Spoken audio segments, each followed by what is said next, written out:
Red-Blue Watcher. Asension 20, the ending, and red. Oh, it's red and green, excuse me. Red and green is next. I'll change the stream title again. Red and Green Watcher. I thought that blue was the next color after red. It's not.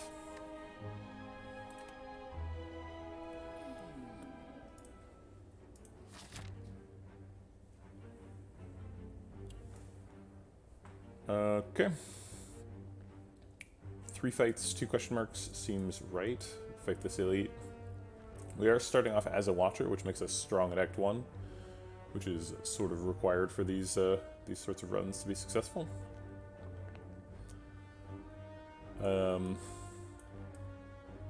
We cannot get 3 elites. It is not possible. Unless we're willing to take a Mega Elite, which I suppose we should allow for.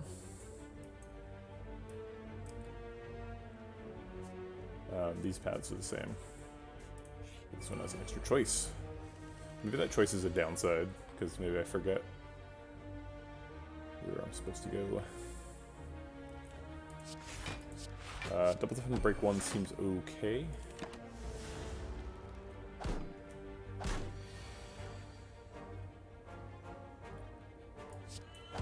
Double Strike to kill that one. Point out Vigilance blocks out. And maybe we kill him with Wrath. Let's go into Wrath. I don't think we kill him, but we have lethal next turn. Alright. Floor 1, Empty Body's okay. Quick Slash is kind of interesting. Is Quick Slash better with Watcher than it is with whatchamacallit? Silent? I think it is. Because you go into Wrath mode and you Quick Slash people. That's a ton of damage and you're drawing a card. Yeah, I think Watcher likes drawing cards more than Silent. So Quick Slash is better than normal. Well, I can't give them much. I can either give them the Quick Slash for a little bit of health, or a Strike. I'll give them a Strike.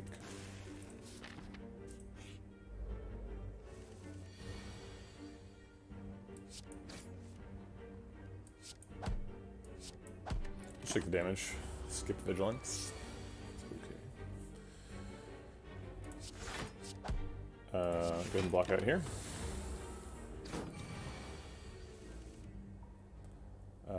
So max damage here is Eruption, Quick Slash, Strike, which is 9 plus 16 is 25. Yeah, it's lethal. Okay. I'm gonna redo some of them, I think. It is fine to call me Veggie. You can. I don't mind that. Flying Knee is great. Like Water's kinda okay. And Dodge and Roll. Dodge and Roll is pretty neat with like fasting or duality. We don't have either of those, and neither of them are super easy to find. So I was kind of thinking about what my next thing would be after doing all the class combinations. I think that I'll take a break from class combinations for a bit after doing just a ton of them in a row. But yeah, there's definitely some I want to revisit, particularly like Purple Defect and Blue Watcher seem to be some fun ones. Flying Knee is pretty reasonable. Watcher really likes energy manipulation stuff. So if we can get some of that. Plus we have Quick Slash, so... no, I think I'm going to go through all the class combos before I switch to anything else. And the idea I have for the next thing, I think is going to be... I'm either going to do Ladder, or I'm going to do a variant on Ladder that I've come up with.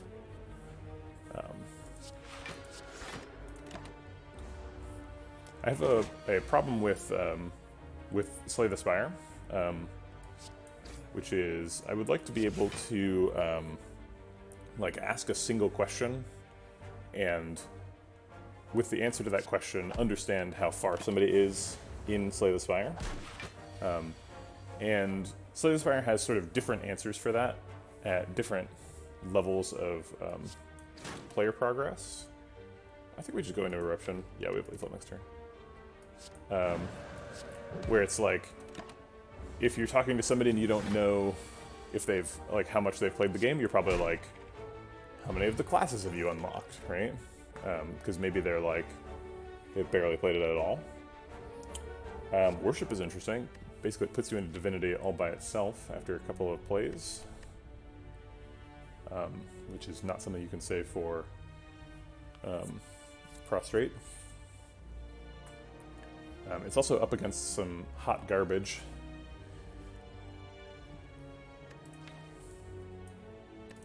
And so that's nice. You've got questions like, how many of the classes have you unlocked? Have you got all the cards for your classes? Which class is your favorite? And then eventually you're like, okay, so what Ascension are you on, right? Have you climbed the Ascensions? But then once you get to Ascension 20, it's like, okay, once you've checked all the boxes, once you're like Ascension 20 with all the classes, beat the heart with all the classes, then it's like, there's not really any way to ask questions about how good you are at Slay the Spire anymore. It's like, I've done all the things. But like, for me, I'm certainly not an optimal player. I'm okay. I have all those boxes checked, so that feels good. But I know that I still have room for improvement. And so what I would like to do is have a format where you play at a given Ascension level. So you start at Ascension 1, and when you beat Ascension 1 with all the classes, you go to Ascension 2. And if you beat Ascension 2 with all the classes, you go to Ascension 3. And then whenever you lose, you go back down. And I think that the heart makes the game a little bit too hard. So there's a little rules variation in there. So it counts as a win if you don't get the keys. It counts as a win if you don't go to Act 4. So if you beat the game with all 4 classes, you get to go up to the next Ascension level. But if you beat the heart, you go up to the next Ascension level now. So you can, if you beat the heart on Act 1, then you can go to Act 2 now. And if you beat the heart on Act 2, you can go to Act 3 now. So in that way, it's kind of like a ladder. It's a permanent ladder, basically. So it's like you go up and down instead of going up and then resetting. Yeah, so it's. I was thinking about it kind of like a golf handicap, where it's just like, it's supposed to be just like a one word answer to how good are you at Slay the Spire. It's like, well, you know, my handicap is Ascension 7 or something, you know.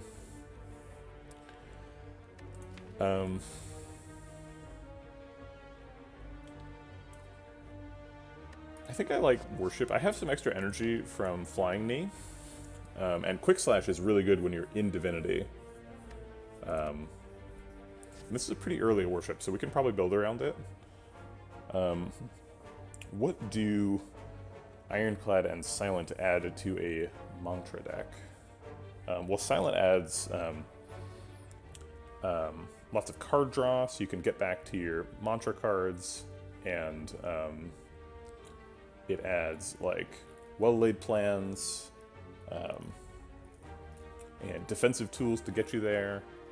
Ironclad adds, like, big AoE damage spikes when you're in Divinity. Also, like, strength scaling gets tripled when you're in Divinity. So I think Divinity is a pretty reasonable direction to go. Let's try it. Okay, so we've done 2 fights, so this would be our 3rd fight. We're pretty healthy, so I think we can plan on fighting an elite and a hard pool fight before the fire here. Oh, apparently we've done all of our easy pool fights, because this is a hard pool fight. Oops.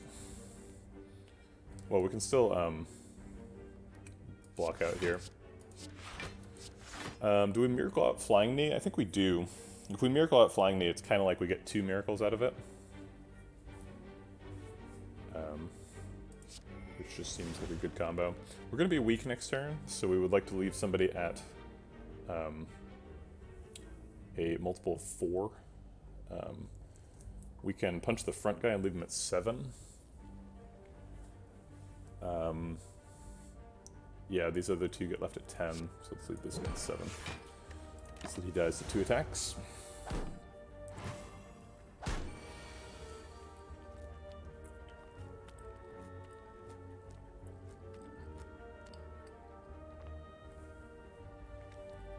But we didn't find 2 attacks. We can Vigilance Defend to block out.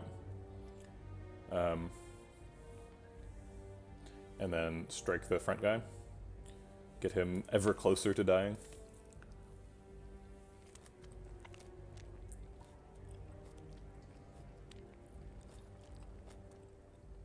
Or we can Worship Vigilance and take 6. I think I don't like taking 6. I would like to take 1.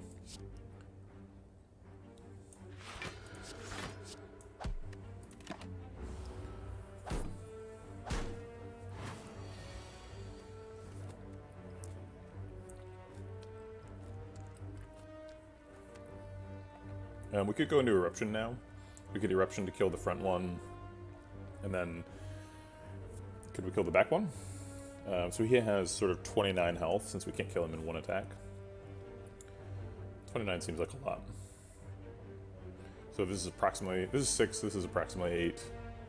So 6 plus 16 is 22, plus 12 is, so yeah, we do have enough.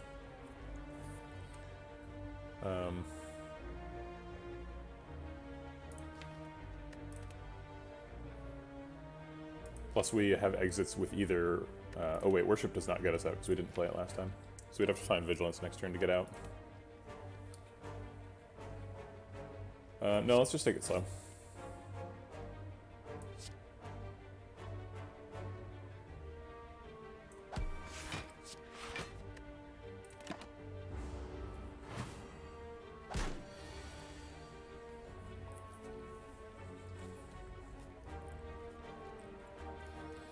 We have 10 damage, so not enough to kill this back lounge, but enough to set him up. But I think I'd rather take 3. That still sets him up. Skipping Worship again.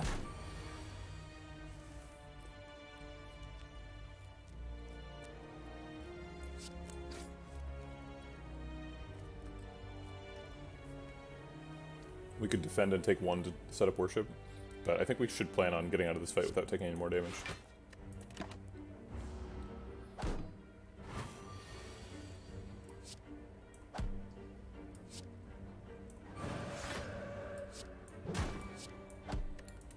Okay.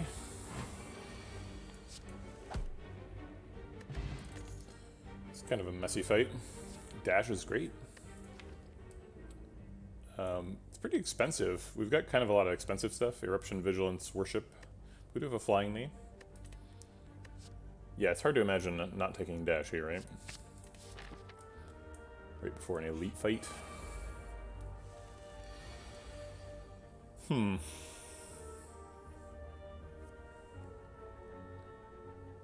think I like double defend, double strike.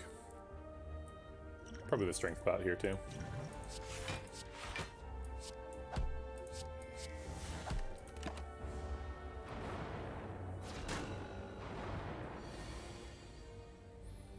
Dash is great. I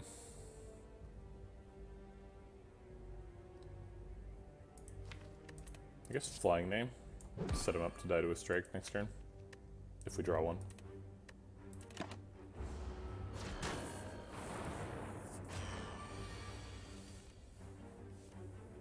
We did not draw 1. We can Eruption Vigilance. Take 2 to kill him. I like that.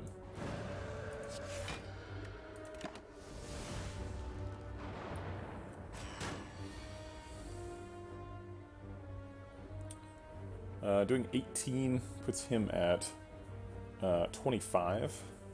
It's pretty possible for us to do 25 next turn. Wait, no it's not. Oh, with Flying Knee, it technically is. Like, straight quick slash dash, I think does it. Yeah, it does. Not super likely, but I'll take the chance.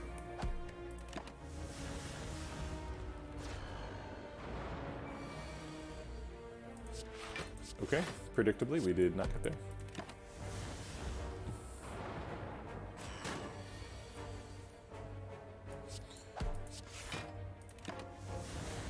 Well, we got a choice about who to target, right? We could have gone with the front guy and hoped to get him before the next time around.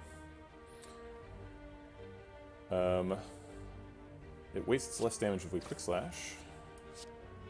And dash the front guy. Worship being a curse still.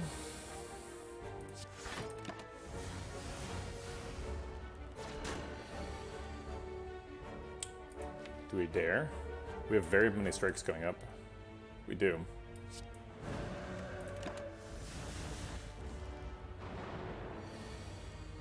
Oof. We missed it, but we got vigilance anyway. Maybe we just vigilance defend here. Let's see, he's at 22. We have like 20 damage next turn. No, I don't want him to survive another round. We have quite a few dazes in the deck. I'll take 2, just to make sure. Regal Pill is nice. Ambrosia's also nice. Wow. Swivel dash.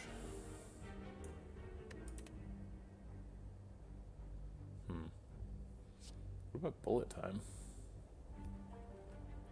We have a lot of card draw. We have a lot of expensive stuff too.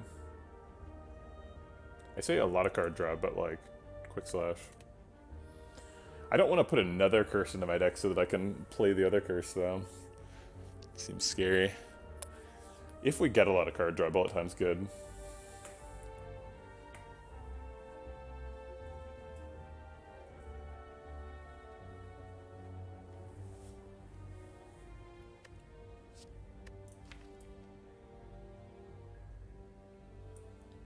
Swivel also lets us play Eruption or Dash for free.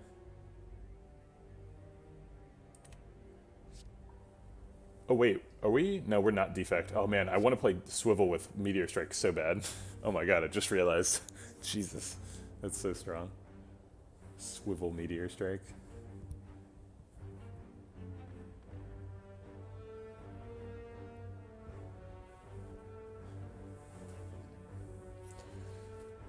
Bullet time is best in Silent when you play it on turn 1, because with Silent on turn 1 you have 7 cards in hand, so you get to go like, bullet time, pow pow pow pow pow, you know?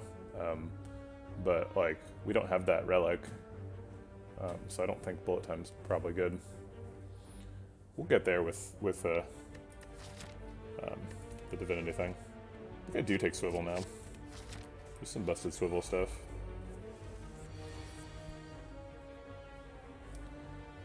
We're definitely doing this, and I think we just double block. Do we strike? No, I think we save it for like Eruption, Coin Dash, or something.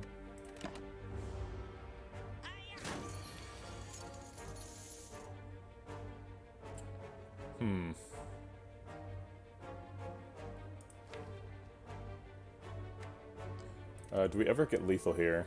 We Eruption, Quick Slice, Miracle Dash. It's 9 plus 16 is 25, plus 20 is 45. Yeah, it is lethal. It's 20%. What about strike here? If we Eruption, Quick Slash to 16, 25, plus another 12 is 37. That's not lethal. So we had a 20% chance of lethal and 80% chance of taking 22 and dying. Seems bad. If we play Quick Slash and we draw Dash, can we still get lethal? I think no. So it's 8 plus 9 is 17, plus 20 is 37. Yeah, we're off by 2 again. We do have Ambrosia.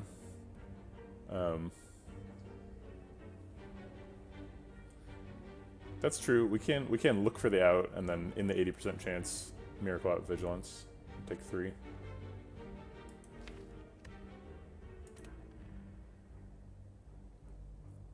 Yeah, I mean the alternative is just like Quick Slash, Defend Vigilance, which just leaves him at 31. He's probably gonna get away if we leave him there. All right, let's go for it. Okay. That's fine. We just get lethal next turn. Pick 3. We have Regal Pillow.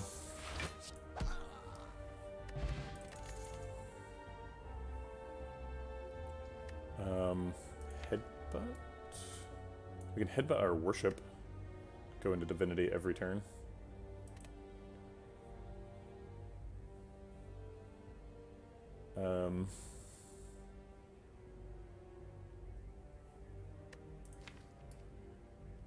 Headbutt's also just like strong. Just does damage.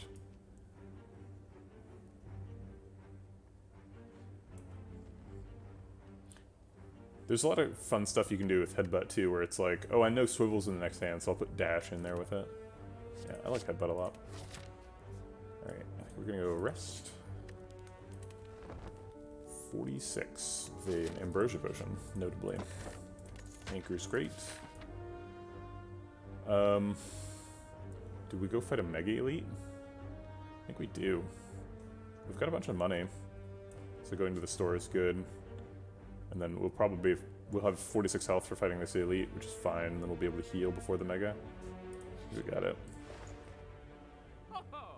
Chemical Axe? We're missing all the other ones. We don't have any X-Class stuff currently, but we do have a Flying Knee. We have access to an insane amount of X-Class stuff from all the classes. But that doesn't necessarily mean we have an increased density of X-Cost stuff. We just have a lot of different cards. I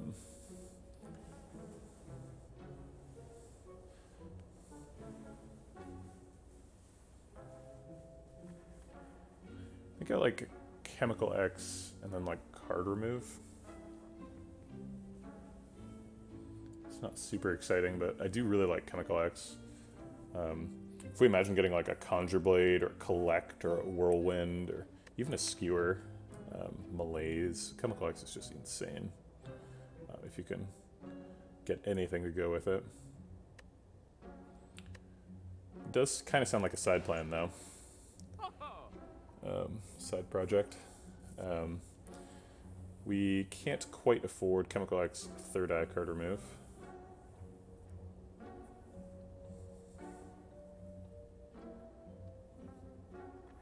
We also can't afford Chemical X backflip deck spot, but we can afford Chemical X third eye deck spot.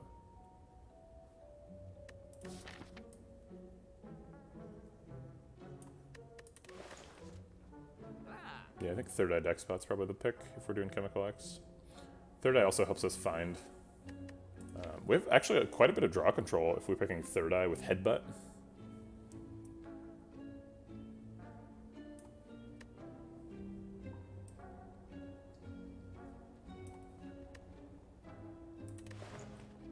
Plus, Chemical X is just implicitly good with Divinity, because you have a ton of energy when you're in Divinity mode. So if you pick a Whirlwind, you just get to go, I'll just enter Divinity and do 400 AoE damage to the entire board. Let's give it a shot. It's possible we can kill Lagavulin without waking him up.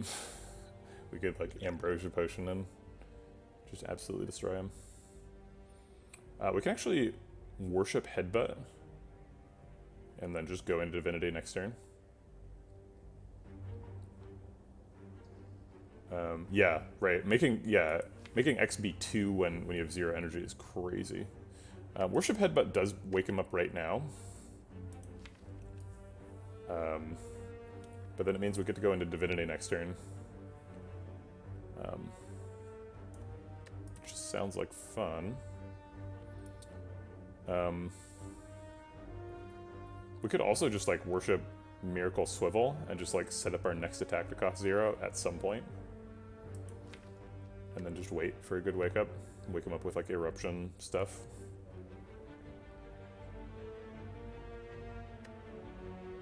Yeah, I think I like that.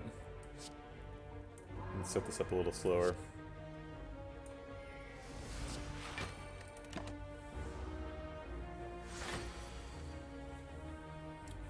Alright, well this looks like the wake up. Eruption, Quick Slash stuff.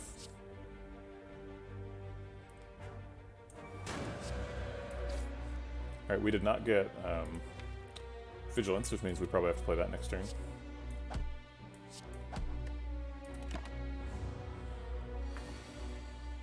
Ooh, we didn't get it.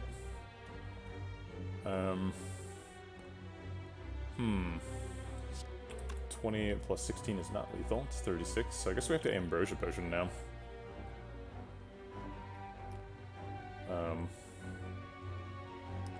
Which is too bad. Yeah, because I'm not taking 40 right before we're forced into a Mega Elite. No thank you. I was hoping to hold the Ambrosia Potion until the Mega Elite, but...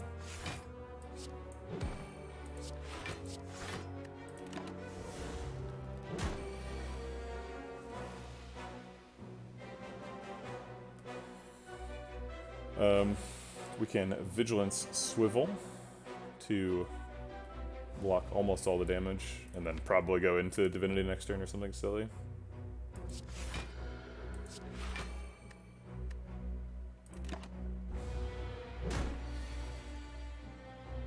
Yeah. Pow. Strike Dummy. What a reward. Absolutely insane. Foreign Influence can get X cost stuff. Can get like Skewer, and we could get a defect card up in here. Just get all the colors. Heavy Blade is tempting because if we're going into Divinity, then we get like 15 times strength scaling, which is pretty nuts. Perfected Strike combos with Strike Dummy. We've already removed 3 strikes, and we have not taken any additional strikes. We've taken a slash and a knee. We do have Swivel, so taking expensive attacks is kind of good. But I don't think this is a strike deck. I think this is a skip, probably. We're kind of at an awkward life total. I was planning on resting and saving the Ambrosia Potion, but instead we used the Ambrosia Potion and only lost 4 health, so we can't really rest.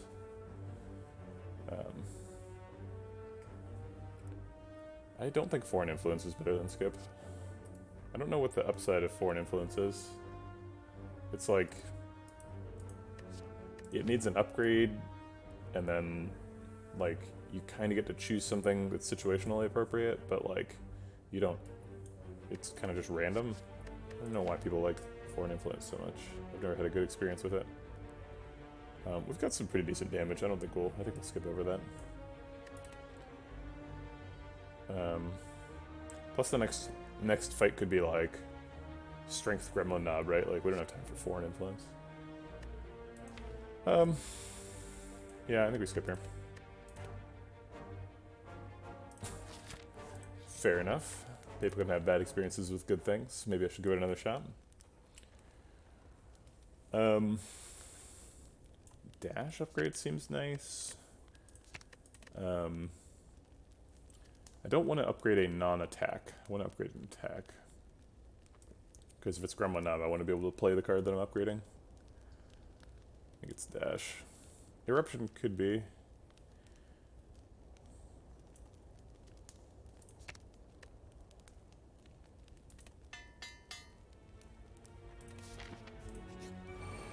It is Sentries with what? Wait, what's the mega thing? Do they have extra health? Is that the... I'm confused. These don't seem like mega sentries. I guess they have extra health? Yeah, they usually have like 40. Huh, okay.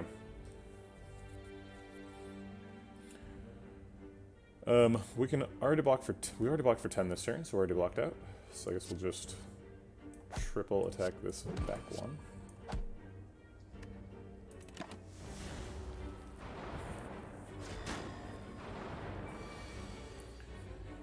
Alright, this is why we upgraded Dash, because it's super good here. We can Dexpot Swivel Dash. Actually, we can just Swivel Dash blocks out. So we can like Swivel Dash Worship. Or we can Swivel Dash Quick Strike Strike. We're actually killing Back Sentry here, is that true? It's 13 plus 9 is 24, or 22 plus, yeah, so we have 30 damage. So I guess we don't even need swivel. It just overblocks here.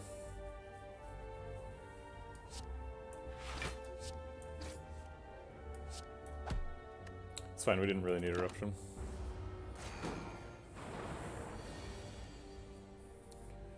Alright, now begins the challenging portion. It's unfortunate. I would like to be able to get rid of that card with third eye, but it's good, so I don't want to.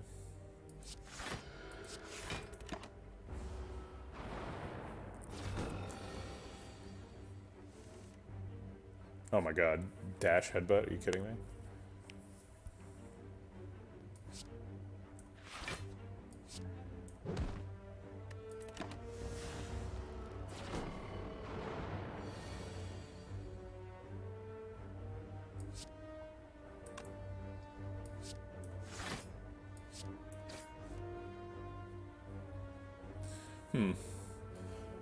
I think I do Miracle out the strike.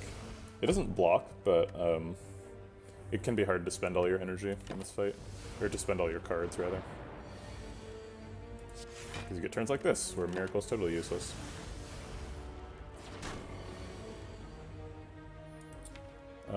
If we Eruption and then get all the attacks next turn, do we have lethal? So we do 9, so he's at 46. There's no way these do 46. Okay. Let's just get rid of all these. Actually, I'll keep the defend.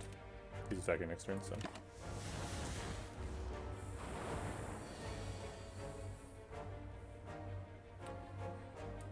Let's just swivel, flying knee, defend. We could have just dex potted and just used the swivel, flying knee, strike.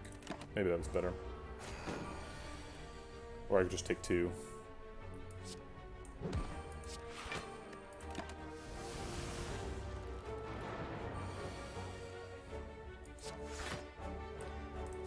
And all the good stuff is next turn. We'll get headbutt dash again next turn. So that should be the fight. Pretty good Mega Elite fight. Actually, I think we have lethal.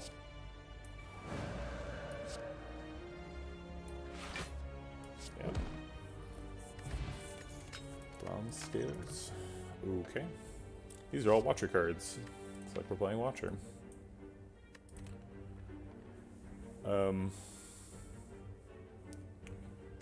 Okay.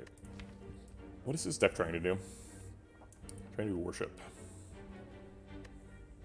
But also just like damage and stuff. Cut Through Fate's always good. Same with Just Lucky though, Just Lucky's pretty good. Our relics have no preference. Maybe Cut Through Fate to get a draw so I can play something with Chemical Axe.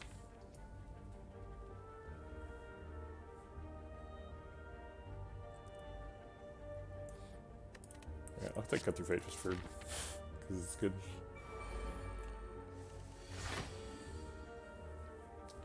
Okay. Probably Dash Quick Strike. I think we'll go for the Spike Slime first. So that we're not getting vulnerable. Do Quick Slash first.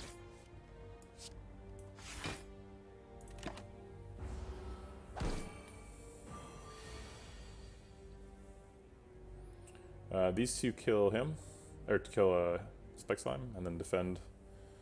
Blocks for 3, and we take 3. Probably headbutting back dash. Seems fine. We've yet to play Worship still. Eruption dash seems lethal. We already have bronze scales, so liquid bronze seems like a little bit of an overcommitment, but we're about to fight Hexaghost, so we probably want both, so I'll get rid of the deck spot. And just feel a little bit sad.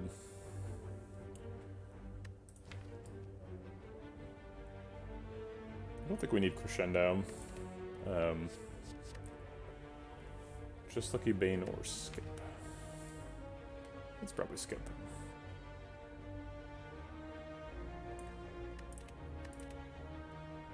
I could see an argument for Just Lucky because we have some scrying in Cut Through Fate and Third Eye. So we could pick up a Weave, maybe. I think we passed a Weave at a shop.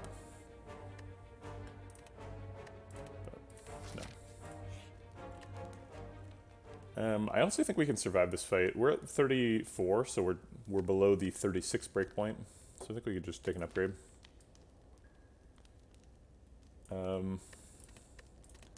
There's a couple of cards I don't even know what they do when you upgrade, because I never picked them, like Swivel. Just gets 3 extra block. Quick Slash, 4 extra damage, that's pretty good. Flying Nail only gets 3. Headbutt also gets 3. Cut Through Fate only gets 2.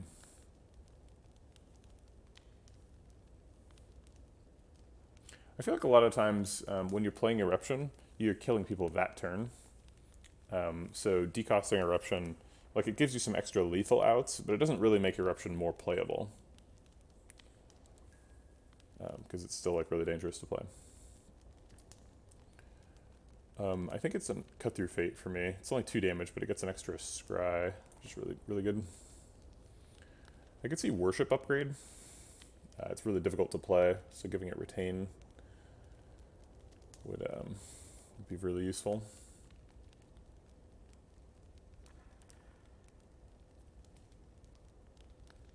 Plus, giving it Retain lets you wait until Watcher with the purple modifier. You are allowed to do that. The checkbox is still there. I haven't tried it.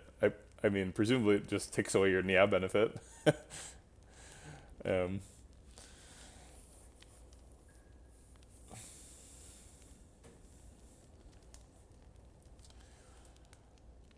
Surely Worship is wrong, right? It doesn't like actually change anything.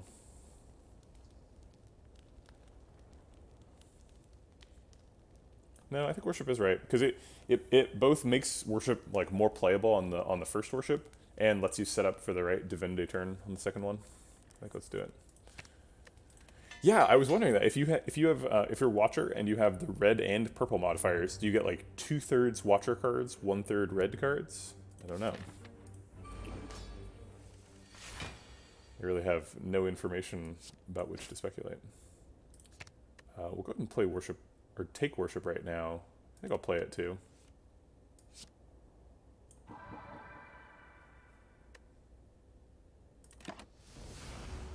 Could have used Third Eye to set up this turn a little bit better. But A, we're only at 36, so it's not like he's hitting for 60. And B, we have a skill pot for if it's really bad. And this is not too bad. Block for 13, take 5. I mean, that's kind of how Worship works, right? It's like, it's not really for hallway fights, it's for the heart and stuff. Obviously, you can use it on hallway fights, it's just harder. We can headbutt back Worship if we want. Because the last card in the deck is Dash, so it seems like it'd be pretty fun to Divinity Dash. We could also set up a Swivel for that Dash. Block out this turn. Swivel and Divinity kind of overlap a little bit because we're going to get a ton of energy from going into Divinity, so we don't really need zero-cost attacks for that. So maybe we just headbutt something else. Quick Slash or Eruption or something. I think I like Headbutt Eruption. Swivel. And then we Eruption for 0 and Dash.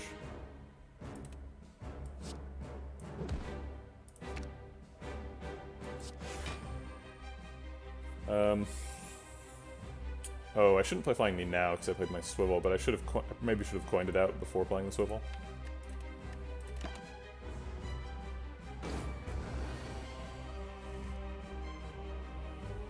We have the Swivel again, so we can Eruption, Swivel, Dash. Play all of our attacks for 0.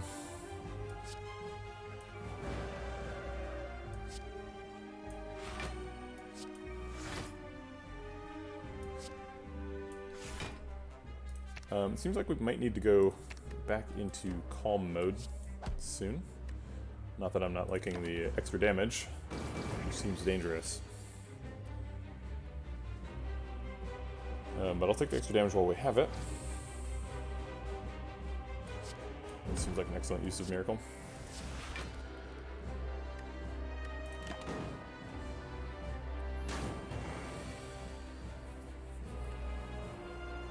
Do we go into Divinity right now? So we would go from 4 to 2 to 5 energy. And then we have sort of 3 things we can obviously spend energy on. But we could headbutt back a dash, and then cut through fate to draw it, which spends 5 energy. It's a lot of damage. Oh wait, we actually go up to 7 energy, huh? Because we exit Calm while we're doing that. We can't really spend 7 energy right now.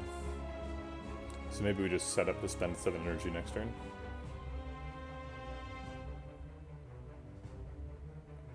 Headbutt and Cut Through Fate work together in a kind of awkward way. Yeah, Headbutt back worship, that's not... I mean, if we're planning on going into Divinity twice in the fight, that's reasonable. The fight... so this turn he blocks, and so we have trouble, like, just executing him from here. Particularly next turn. But I think if we're planning on going to Divinity twice, maybe we're planning on the fight being too long. I guess we could just worship, headbutt, worship, cut through fate to draw worship, play worship again, go back to 5, and then shuffle. And then just draw it again.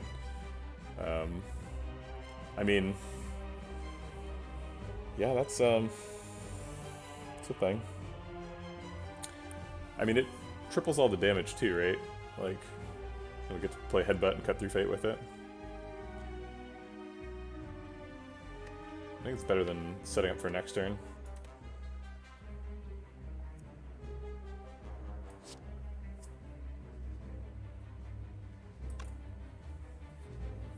Fasting, speed pot, oddly smooth stone, orange pellets. Yeah, you know, it's pretty good. Why is that highlighted? Is it like auto mod holding that or something? That's weird. Okay, sure. Let's give it a shot. Get a ton of damage. Maybe kill him before he does the thing. Yeah, I don't think we want strike next turn.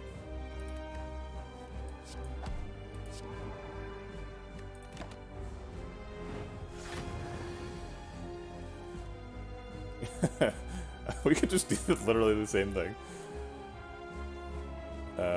Do we want to go into Divinity this turn and also next turn? Actually, yeah. Would Dash have been lethal? Because he has a lot of armor now. Oh, you mean if we'd drawn it with Worship?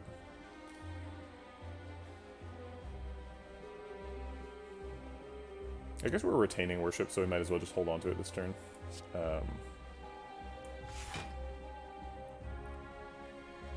Maybe I was supposed to play Headbutt with an empty discard pile here. We're just looking for damage next turn because we're trying to kill him. Unfortunately, we have to... Do we have to Headbutt? I guess Headbutt doesn't do any damage. So we'll just pass on Headbutt. Okay.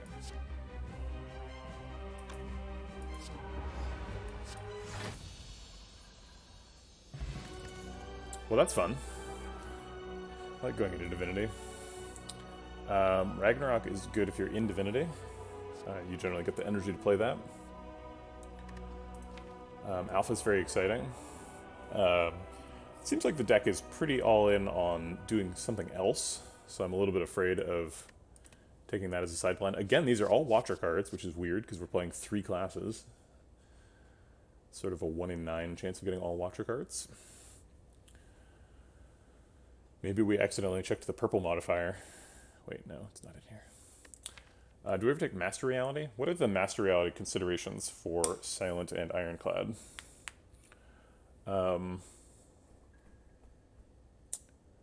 You get upgraded Shivs. You do not get an upgraded Burn. I'm not sure why I know that, but you don't get an upgraded Burn from Inferno, pretty sure.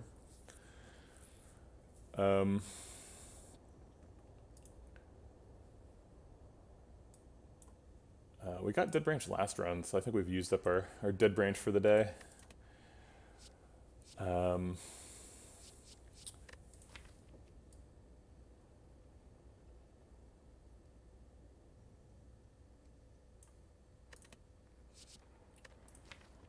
I think Alpha's out. I think we're doing too much other stuff to pick Alpha right now. So it's like Ragnarok or Skip. Because I think Mass Reality is probably worse than Skip. It's usually worse than Skip, and I don't see any particular reason why it's good right now.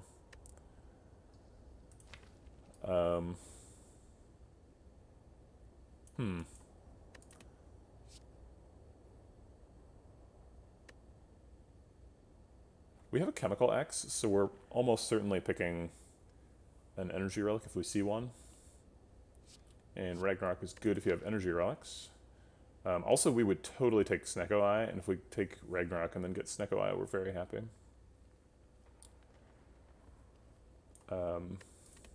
We have Swivel. So Ragnarok is great, right? I almost never pick Swivel, but it's here. So we should pick Ragnaroks and Meteor Strikes and stuff. Yeah, okay, alright. We solved it. No Snecko Eye.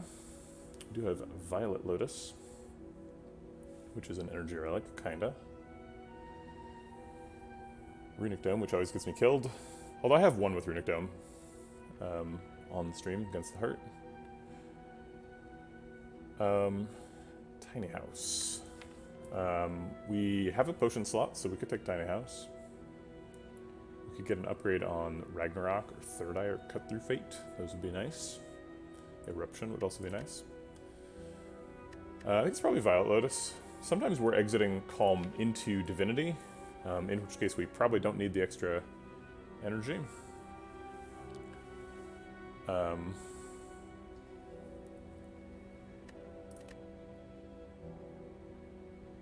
But sometimes we just like get the extra energy so that we can play Ragnarok or Worship or something. It's pretty an energy hungry deck, so we got to do. I think Tiny House is out, is what I'm saying. Does Violet Lotus trigger often enough for it to be good? We've only got one Calm Enter, and we don't start in Calm or anything, so maybe it doesn't. Maybe we need to pick Runic Dome here. Runic Dome's pretty scary.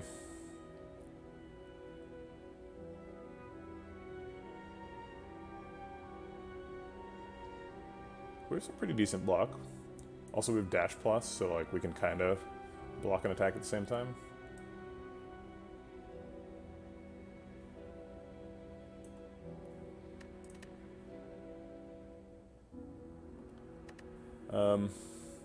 Violet Lotus is clearly better than Skip because it's strictly good. It's also better than Tiny House, which is strictly better than Skip. So it's kind of a tall hill for Runic Dome to climb. Is Runic Dome better than Violet Lotus? No. I do not know. We have Headbutt, so we have some recursion, especially if we get another Calm Enter or some exits or something. I'm really afraid of picking stance-changing stuff, though, because we have we're 3 classes, so we'll find 1/3 as much stance-change stuff as normal. So I think we pick Runic Dome. And just bust open the wiki. Get ready for lots of wiki consulting. Okay. So we want to hit lots of question marks because it's Act 2, but we can't do that because our pathing is bad. Looks like the most question marks is this route, where we hit 3 before the first elite. There's no fires on that route, so that seems scary. Oh wait, we can do... Oh no, that's different. But there's a lot of fires if we go on the right. It's fire, elite, fire. Elite fire. So that seems good. We can only get 2 question marks on the way there, but I think we'll probably survive.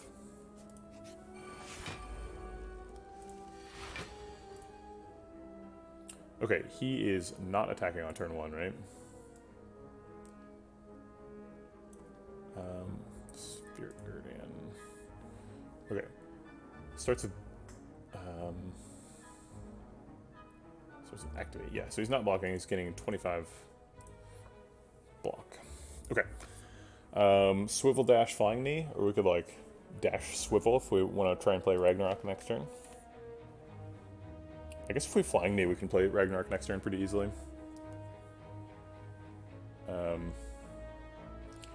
We could dash flying knee miracle swivel. Have 5 energy and a free attack next turn. Seems fine.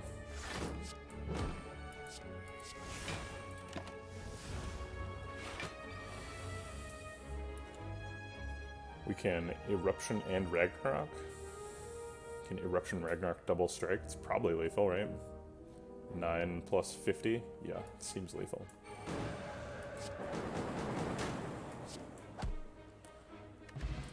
Okay. There's a stance exit. I guess I need to eat my words because we were finding them. Stance exits are a little bit scary if you have worship because you don't really want to exit divinity.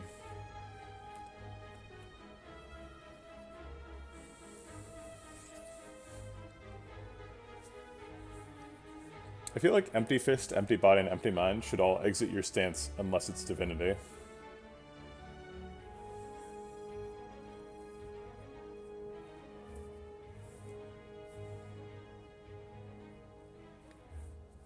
Do we take Sash Whip? I think no. I think we skip here. We've already got Bronze Scales, so we don't need Caltrops. And we don't have any stance-changing synergy stuff.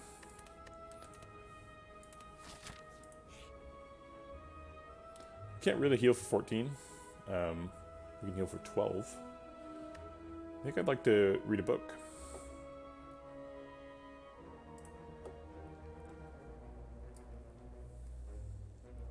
Oh, we take accuracy for all of our shivs. Who's the boss? This Collector. He's got a 2x attack, so we could take Disarm. Take a Burning Pact. We take Sever Soul. We have Strike Dummy, or we have Pommel Strike available. Twin Strike actually gets quite a bit of value out of Strike Dummy. So we get 8 times 2, 16 damage for 1. It's no Meteor Strike, but oh my god, we have Strike Dummy synergy for Meteor Strike. That's the real reason to take Meteor Strike in this deck.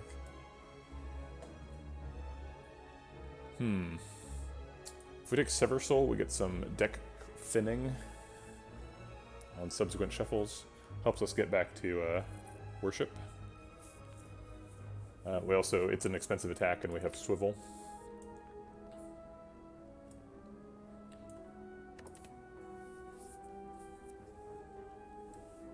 We could take Well-Laid Plans.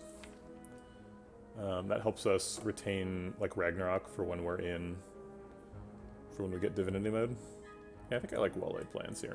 Seems pretty good.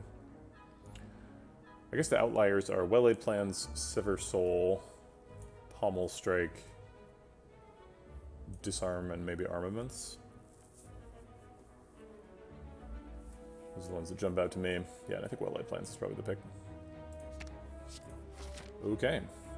That makes sense. You go to a library, you read, you make some plans. Okay. She does not attack on turn 1, right? She's like debuffing us. Starts with Poke followed by Hex. So she does poke us. Okay, so she's attacking for 12. Huh. Well, we can block for 12. Easy peasy. So I guess it's Dash Miracle Ragnarok. Oh wait, we're already blocked for 10. Maybe we don't need the dash. We could just Well-Laid Plans Ragnarok, hold on to dash.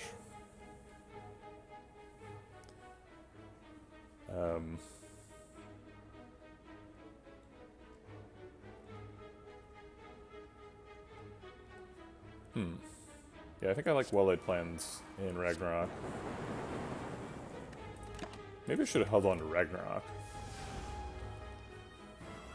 Did the wiki lie to me? Oh crap, I didn't read long enough. It says she always starts with poke, but then later on it says, an Ascension 17 plus, she always starts with Hex. Damn it, Wiki. Okay. Whatever, I didn't block anyway, so I don't know what I'm mad about. Okay, so she has Hex. So then... So she has a 50-50 chance to debilitate versus drain.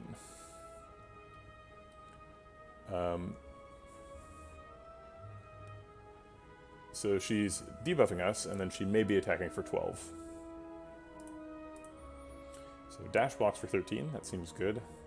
We don't really need swivel, but we can play it for free. So let's quick strike first. I guess it's not quite free because it shuffles a daze into the deck. Let's cut through fate. Maybe we'll retain headbutt. So we'll dash now, retain headbutt.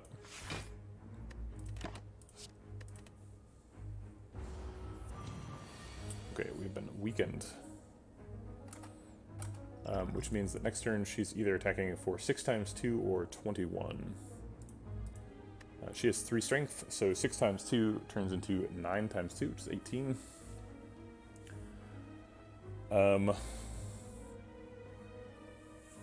We could Duplication Potion Worship and get lethal, pretty sure. We could block for 7 and take 10. Or wait. Yeah, take 10. No, take... She's hitting for 9 times 2? Yeah, so we'd take 11.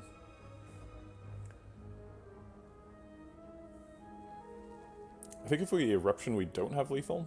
Is that right? Eruption 6 plus approximately 12. These are, so it's basically 6 times 7, which is 42. I'm not 100% sure that rounding all works that way, but it's not actually close enough to be off by rounding. The skill pot could have damage in it somehow.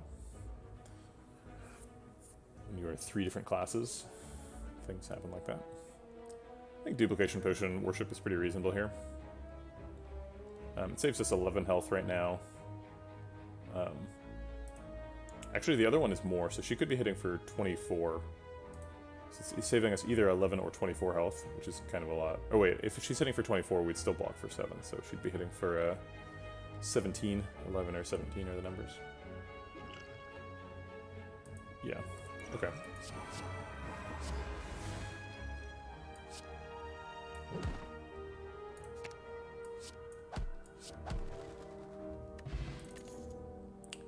Riddle with Holes is an expensive attack.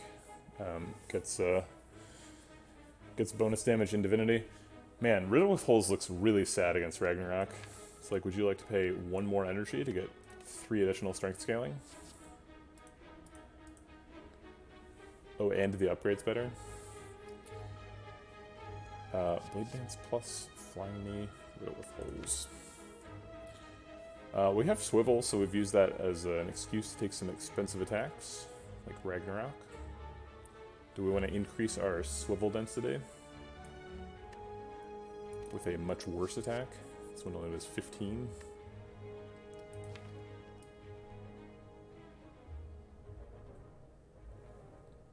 Although, you do get to aim it. Both Riddle with Holes and Ragnarok are insane with Talk to the Hand. But almost every Watcher deck wants Talk to the Hand, and sometimes you don't get it, and now we're playing 3 classes, so we're much less likely to get it. And we're in Act 2, so the time for hoping you find something is kind of over.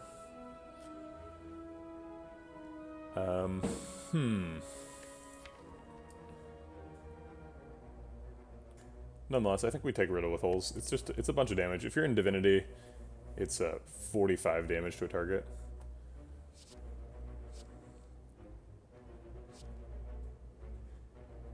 And we have a lot of energy, so let's do it. We're taking this question mark. Ritual Dagger for money. We're probably going to this shop. I don't have any money synergy relics. It's very dangerous to choose a side quest when you have Runic Dome, because you can't really afford to stretch out fights because you don't know what people are doing. So I think we're just going to take the money. Alright, they are all buffing on turn 1. And I guess that I'm buffing too.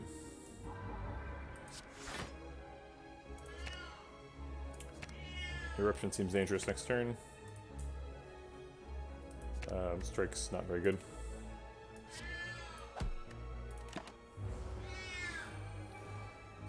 It's got some very important Slay the Spire advice for me. Mainly seems to center around feeding my cat.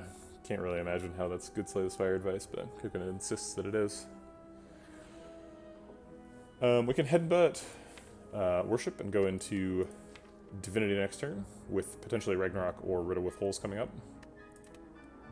That seems good. So let's start with that. Dash blocks. Seems like we don't need the energy next turn, so we could Mirror Cloud Vigilance now. I guess Miracling out Vigilance also gives us energy next turn, irritatingly. They are attacking for 18, I believe.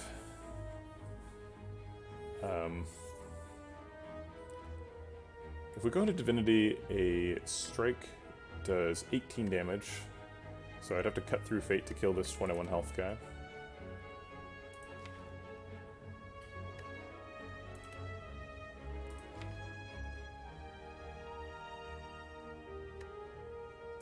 Let's see, how much energy do I get next turn? I'd get 7. So then I'd spend 3 of it on Ragnarok, 1 of it on Cut Through Fate. So we're down to 3, and then like Riddle with Holes, Quick Slash. I guess I could theoretically run out of energy next turn. I have to also play the Worship. So maybe I do need energy next turn. So maybe I just Flying Knee now and take 5. Seems okay. Also, he's going to take 3 damage return, so 18 damage is actually lethal on him next turn, so I'll hit somebody else.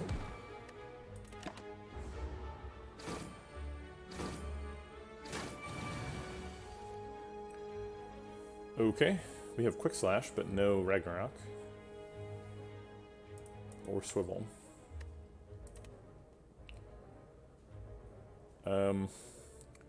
We could just Riddle with Holes Quick Slash this turn to kill him.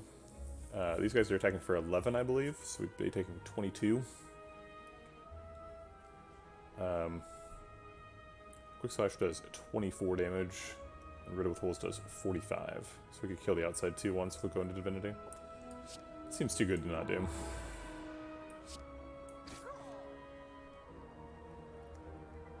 There's the Swivel, I suppose. Oh, we probably want to Riddle with Holes while they play on Swivel. So that next turn the Ragnarok is free.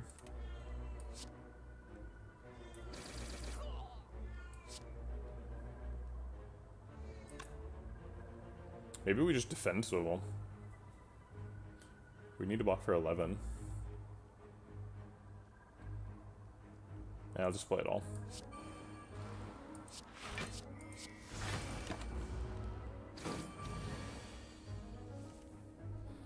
Okay, clearly we're playing Ragnarok for 0. Can we get lethal? It seems like we probably can. This is 15 for 2, so he's at 9. Yeah. It's guaranteed.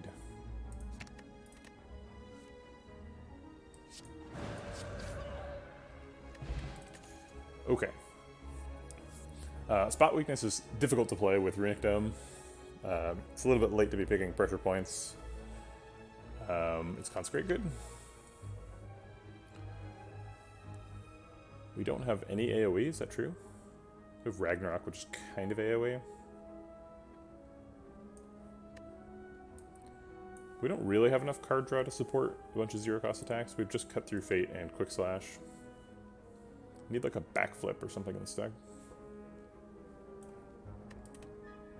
I think Consecrate Plus is okay though. 8 AoE for 0 is just a good rate. Alright, we made it through the hallway fights pretty hale and healthy. So I think we'll take an upgrade here. Probably to Ragnarok, that's most of our damage. Gets 11 extra damage. Way more if you go into Divinity. It's like 33 extra damage. Goes from doing, what is it? Sorry, 25 times 3 is 75, and then 36 times 3 is 108. So it gets like, yeah, 33 damage upgrade.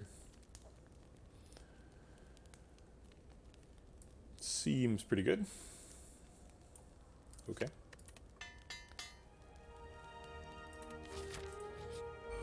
Slavers. Well, that AoE is going to come in useful, hopefully. Alright. What's the deal with Slavers? Obviously, they're all attacking on turn 1.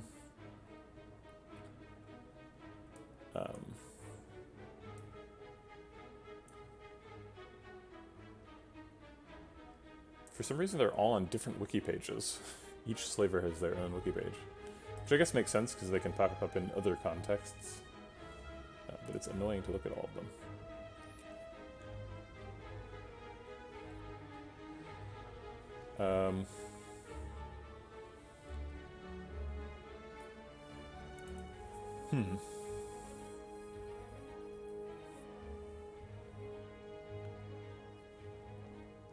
Oh, Red Slaver has a, what? Red Slaver's AI is very complicated.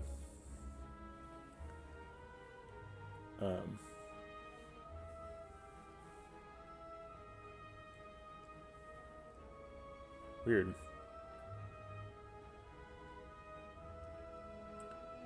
So apparently he has a pattern of scrape and stab, the Red Slaver. After he starts with stab. Okay. So they're all attacking. I learned nothing from that. I don't know, even though I looked it up. It's probably Swivel, Riddle with Holes, Double Defend, Miracle Flying Knee. Just play it all. Okay.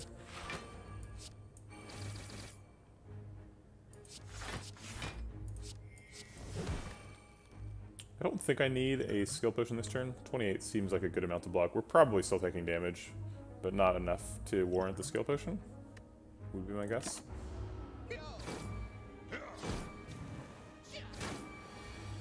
Yeah, we took 6. We would generally expect more than that out of a skill potion. We can Eruption, Cut Through Fate, Vigilance. To do 9 plus 14 is 23. Not quite enough to kill that slaver. Although he would die to his own damage return if he takes damage, or if we draw Consecrate off of the Cut Through Fate. We can Third Eye? No, then we're trapped in Eruption. Let's drink this potion and see what's in there. Terror is lethal. Okay, fine.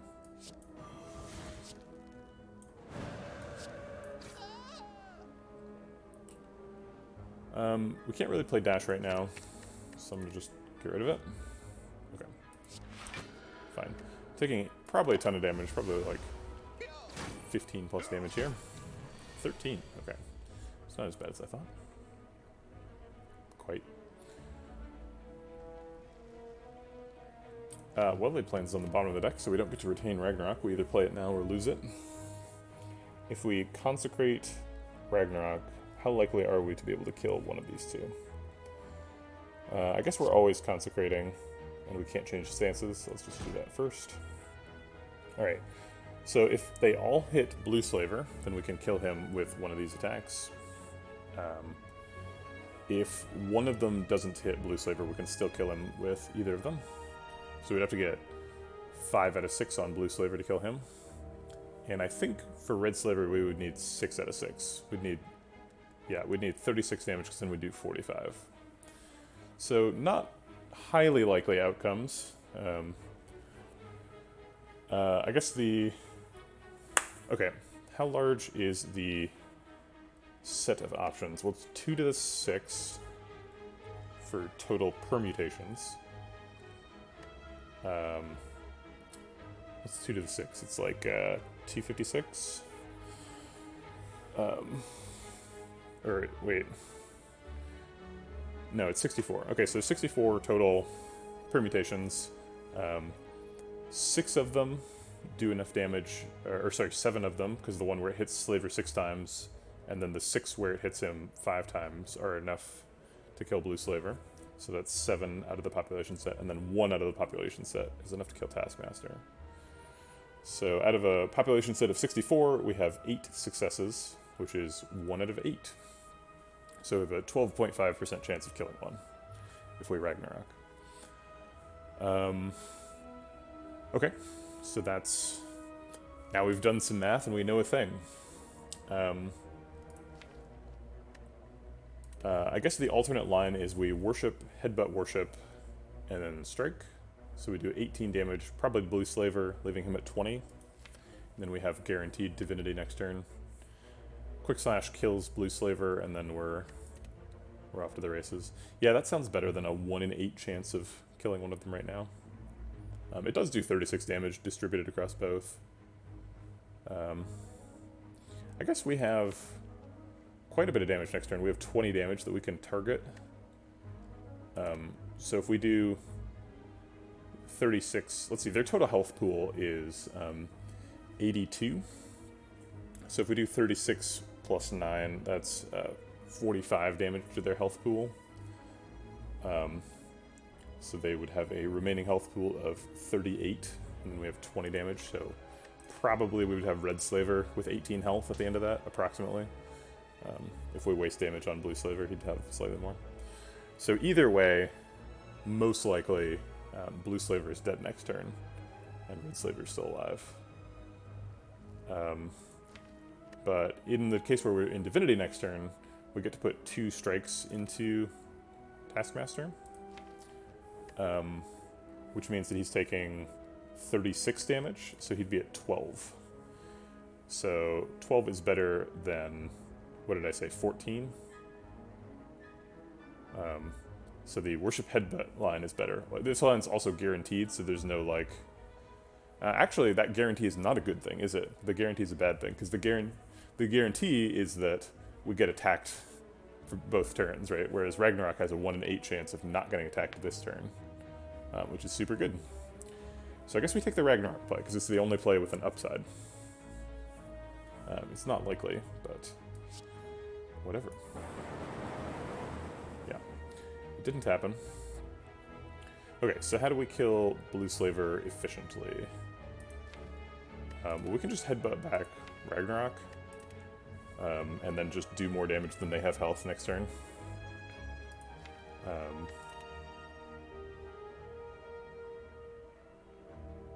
Actually, that's not quite true, is it? It is true. We can do... So if we headbutt back Ragnarok, he's at 11. He can only get hit by Ragnarok twice, and the other 4 go to this guy. 4 times 6 is 24, and he gets finished off with a strike. Yeah, okay.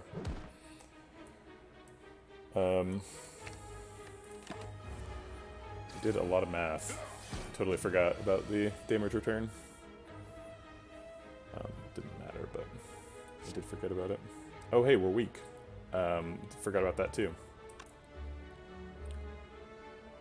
Okay, so he can still get hit by 2 of them, which is almost certainly going to happen. The population sizing is a little bit more complicated this time because it's not exactly 64, because lots of those configurations involve hitting Blue Slaver 3 times. 3 or more times. Approximately half of them.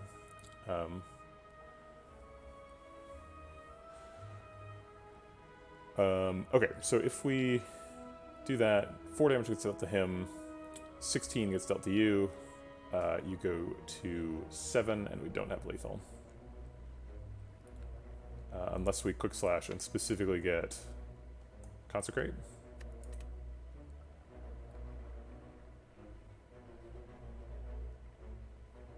I guess I'm game. I'll take a 1 in 24. Okay. We didn't get it. I think we're probably not dying to Taskmaster. He does the same thing every time. Huh. He only has 1 move? I'm so confused by that. I thought he had at least something else, but I guess not. He just does 7 damage, gains 1 strength. Weird. Okay, so he's doing 10 damage, so we're surviving if we kill Blue Slaver. I guess Ragnarok has some potential to not kill Blue Slaver. If we wanted to play around that, we would double strike Cut Through Fate. We're not guaranteed lethal next turn if we don't do that. Maybe we just take our chances. Cool.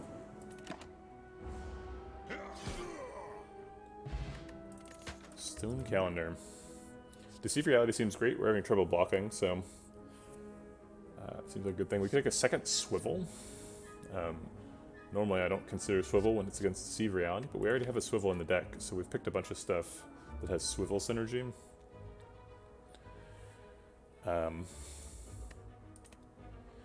Swivel is also really nice with Runic Dome, because it's like, I could play this attack for 2, or I could just Swivel and then also play the attack for 2.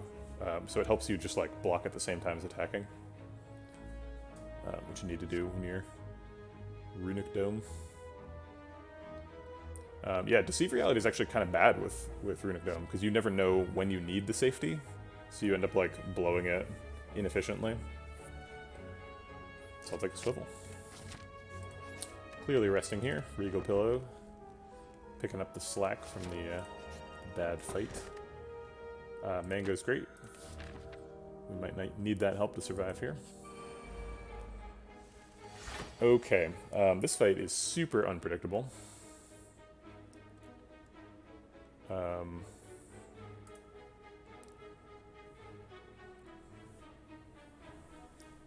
So he could just be attacking right now.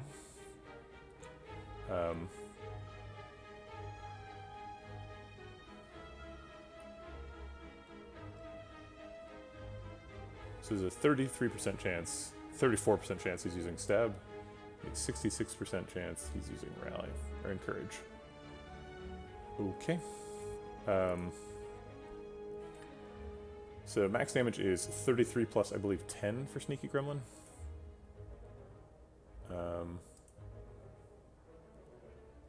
Oh good, all the gremlins are on one page. Yeah, he does 10 damage, okay. So max damage is 43 here. We have Dash Miracle Ragnarok is fun. We could just dash down the Sneaky Gremlin. Actually, maybe we dash down the Shield Gremlin, and then hope that Ragnarok kills Sneaky Gremlin. It's pretty likely to do so. I like getting in all the damage. This is pretty efficient. Okay. Alright, so now he's summoning for sure, is that true? He's 75% chance of summoning, 25% chance of attacking me for 33. Oh, I assumed his damage was 33 last turn, but it only would have been 18. But now it's 33. Since he's probably not attacking, we can, like, Riddle with Holes, Well-Laid Plans, Defend, hold the Swivel.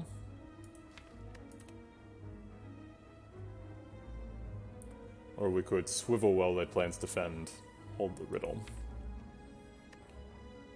I think I like playing the Riddle and holding the Swivel.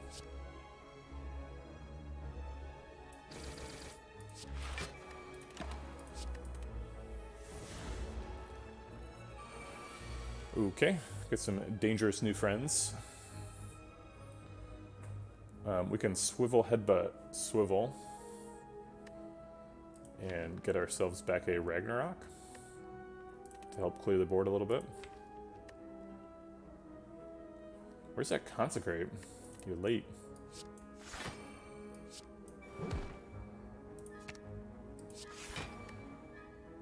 We're going to pass on striking here. We want to hit that free attack on Ragnarok.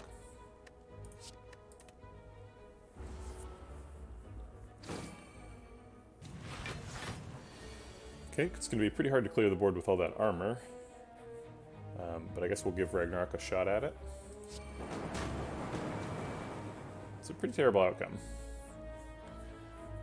Alright, seems like we need to strike Flying Knee the Mad Gremlin, or else we're getting hit for a lot of damage.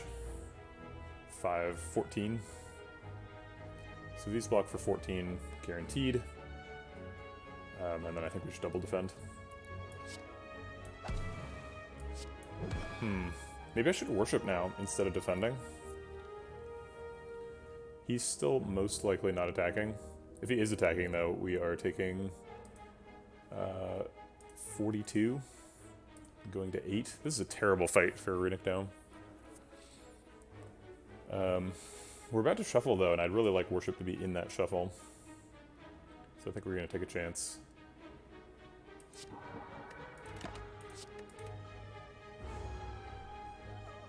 Oh, crap. Ow. Okay. Can he attack multiple times in a row? No, he cannot. So he's either rallying or encouraging right now. Man, that hurt a lot. Okay, so I think we're just going in. Because we have to.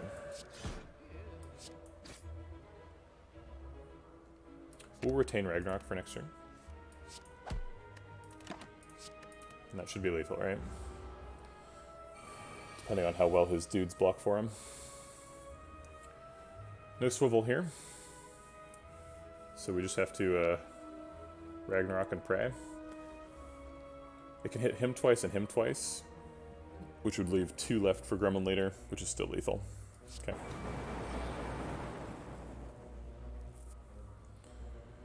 Alright, well we got through it. Barely. Carve Reality Plus and Reflex Plus are available. Well, Carve Reality Plus helps us set up for Divinity. Get some smites in hand and blow stuff up. We have absolutely no synergy with Reflex Plus.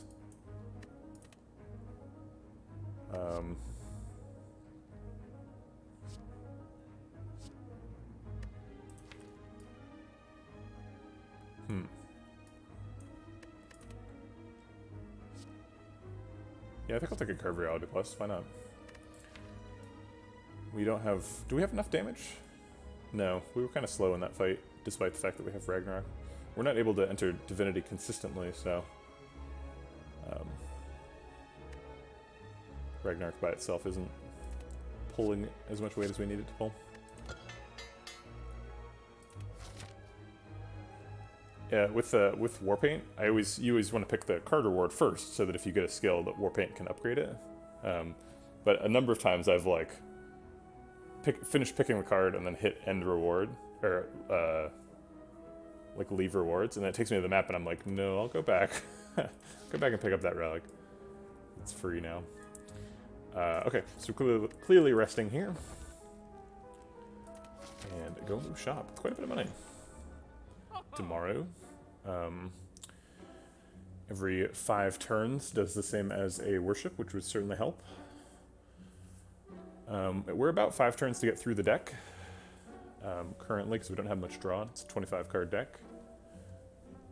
So tomorrow would approximately double our divinity rate, which is pretty good. We can't afford tomorrow master strategies, which would be fun. We could like tomorrow card remove a strike and piercing whale. And still have enough for like acrobatics or something.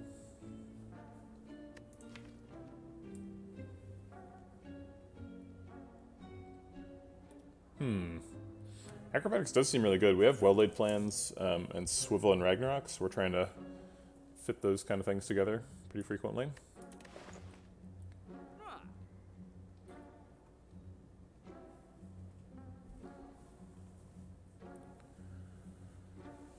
You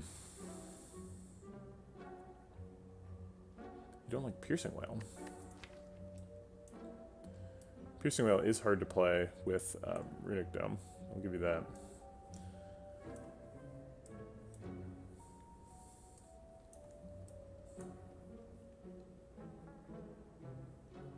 It's so effective though. Like Piercing Whale is like, it's It's 1 mana, and it often blocks for like 40.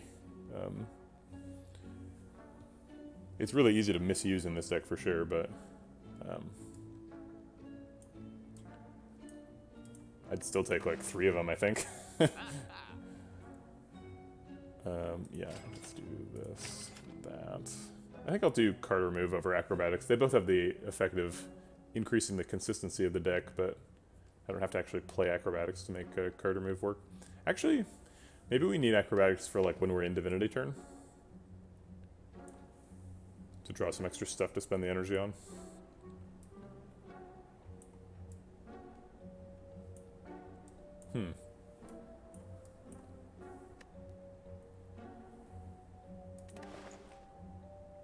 No, I think we need to remove strikes.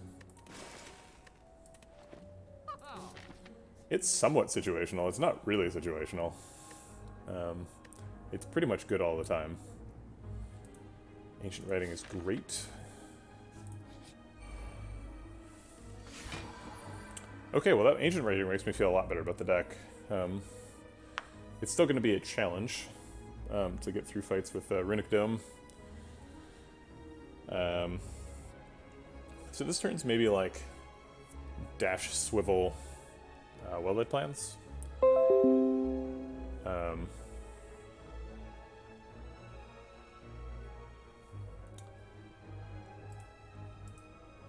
Amazon tells me something was just delivered, but I didn't get like a doorbell or anything. If we swivel, we can play the dash and other stuff without playing the miracle, so we save energy. That also lets us like play Cut Through Fate and get a thing to save. I'm pretty happy saving the defend plus though. And getting okay, see you later, Sir Edible.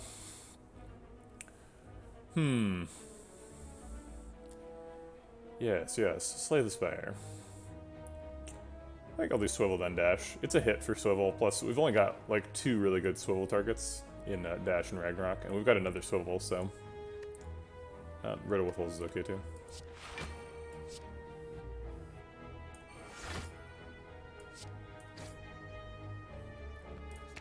I don't think we really need either of those.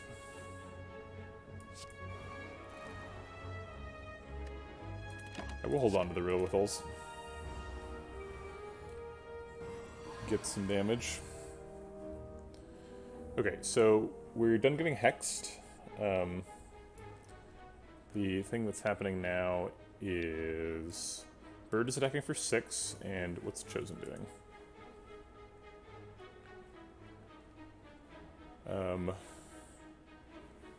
Chosen is either attacking for 6 times 2 or 21. Okay, so it's either 12 or 21 damage coming in, plus 6, so either 18 or 27 damage. We don't have that kind of block, we've got just a defend plus, so I guess let's go looking for more. Seems like both defends are pretty warranted.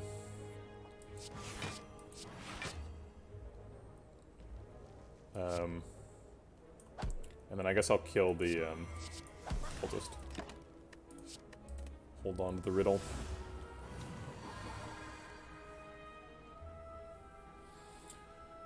Okay.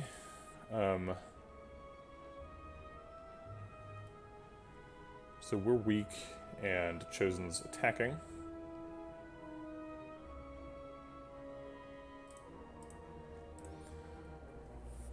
We have Swivel Riddle with Holes, so we could do that. We could just hold on to Riddle with Holes until we're in Divinity mode. Oh wait, we have Ragnarok coming up. Probably want to play that.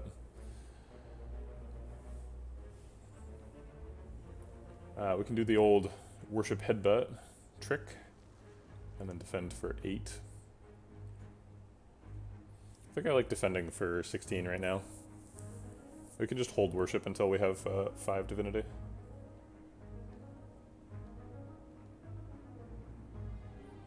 Okay, in that case I think it's going to be defend, swivel,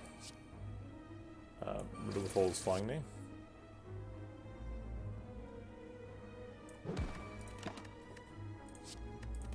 It's weird that it gives you a choice, because this one's staying in hand either way.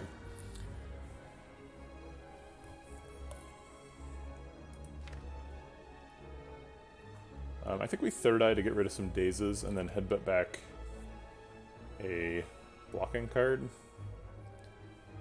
Or actually a damage card, and then we worship, and the next turn we go into Divinity. Those both seem good.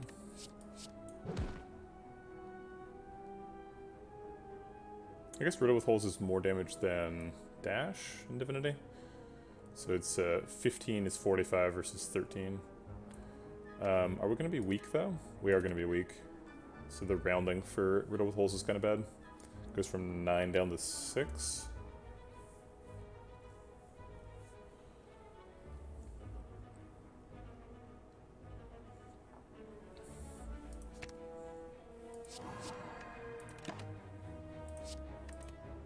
Take Eruption for the exit of Divinity.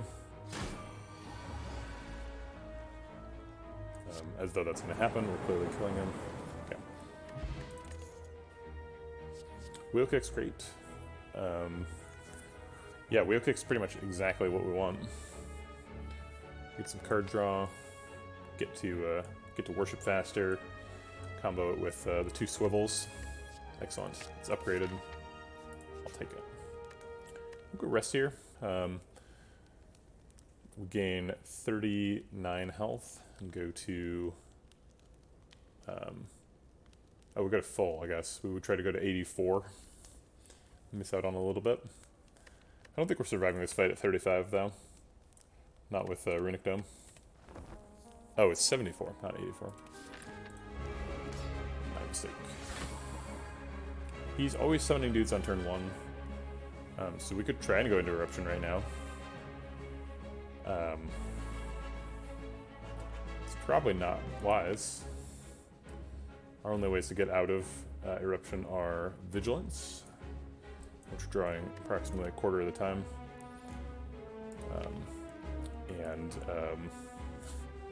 Worship, I guess, but that's like too slow. We have 2 attack potions.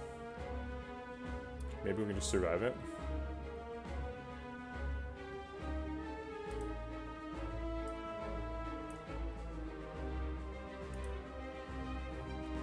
Okay, so he's spawning, and then he uses Mega Debuff on the 4th turn.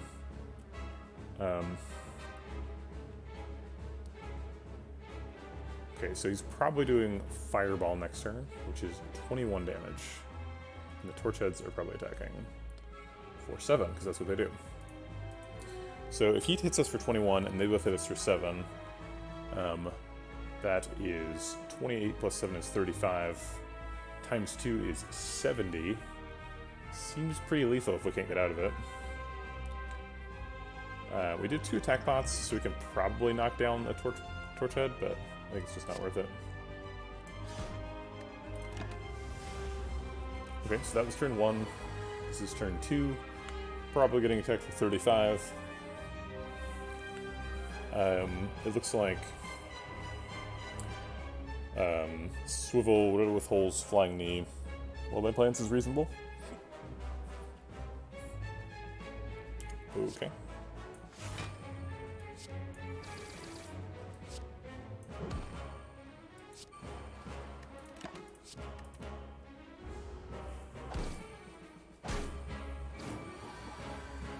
Taking a bundle of damage here. I would like to use the attack potions while we're in Divinity, so that's why I'm holding on to those and not killing a Torch Head with them. Piercing Wail is great here. It is possible that he is not attacking. There's a 30% chance he's using buff. There's a 70% chance he's hitting us for 21, so.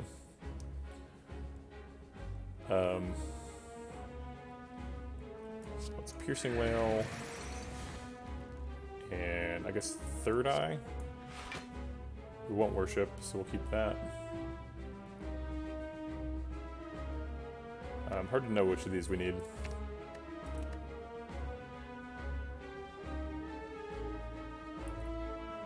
Let's strike in Cut Through Fate to kill a Torch Head. Cut Through Fate first will draw us the Worship, I suppose. since we get to retain that. And I'll just play defend instead of swivel.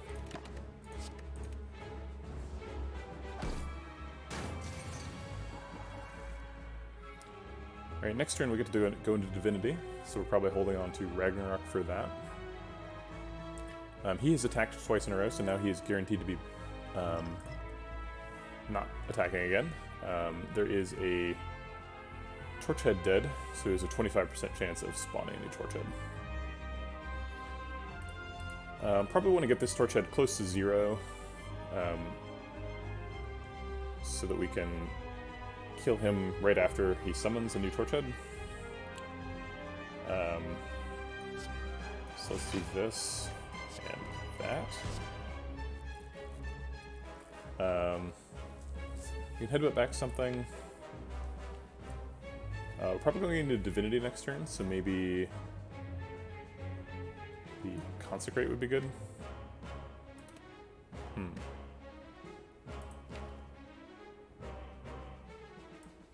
Maybe Riddle with Holes.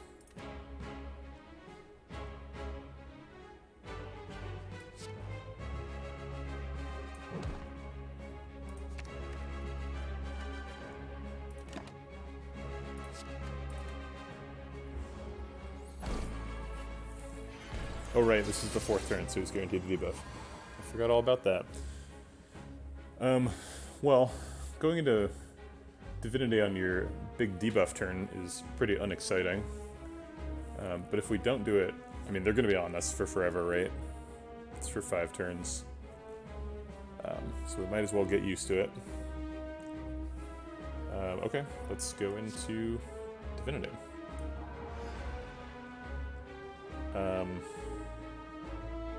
13 is exactly his health total, so that seems pretty good.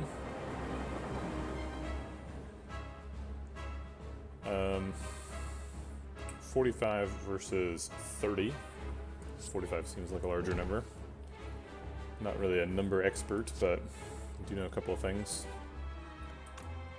We could be dying here. 21 damage goes up to 31. I guess we're not dying. Could be taking 31 here.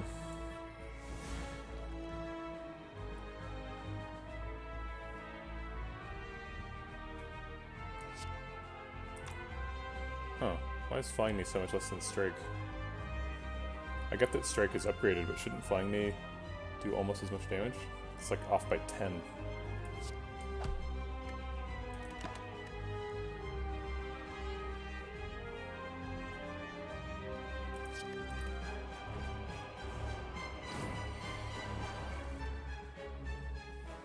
Okay, he can be attacking again. I think we should plan on blocking for at least 17. If we don't block for 17, we can die. Blocking for 17 is going to be pretty tricky. Yeah, we'd have to cut through Fate and get lucky, I guess. We could find a Swivel. We're pretty likely to. Swivel or Dash, does it? Oh wait, does it? Because we'd have to just do both of these as well, just to get to 11. Maybe we assume he's not attacking. Oh shoot, I was supposed to use the attack potions. Ugh.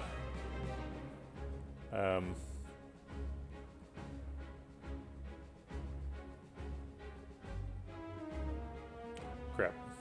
I screwed this up. Oh, that's right, it's upgraded and it has Strike to me. You're right. Yeah, so it's up to 12 damage by default. I think we're losing this fight. If we assume he's not attacking this turn, we can just like go into Eruption. He's a 45% chance to attack.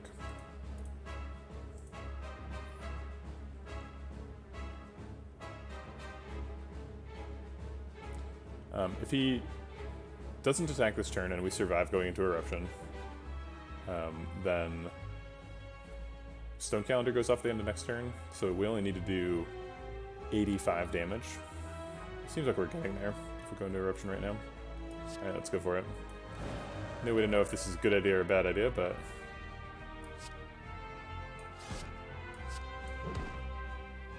I'll take Ragnarok, please. Alright, are we dead? No. Do we have lethal? Okay, so we need to get him down to 52.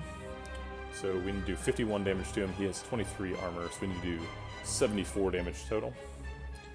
Ragnarok is currently doing 54, so we need to do an additional 20 with the last 1 energy, which is slightly more than we can do.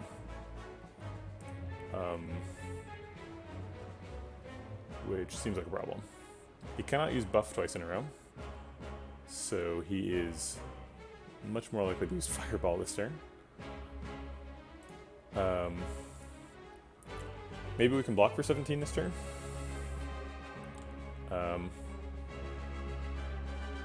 That's true, we do get Ragnarok for 1 off, so yeah, we do have lethal. Good call.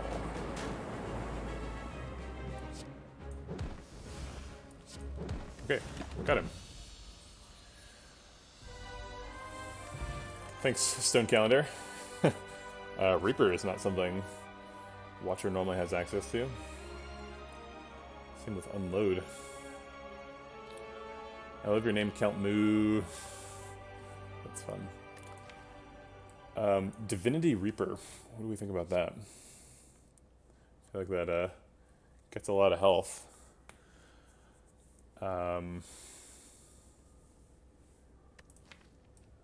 We also have...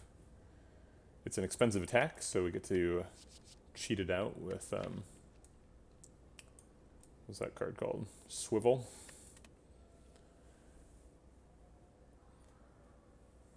Plus it seems like you should be swiveling and then playing an AoE card. Swivel hit everybody. We don't have any discard synergy, but in fact we have some discard anti-synergy with the well-laid plans. Excuse me.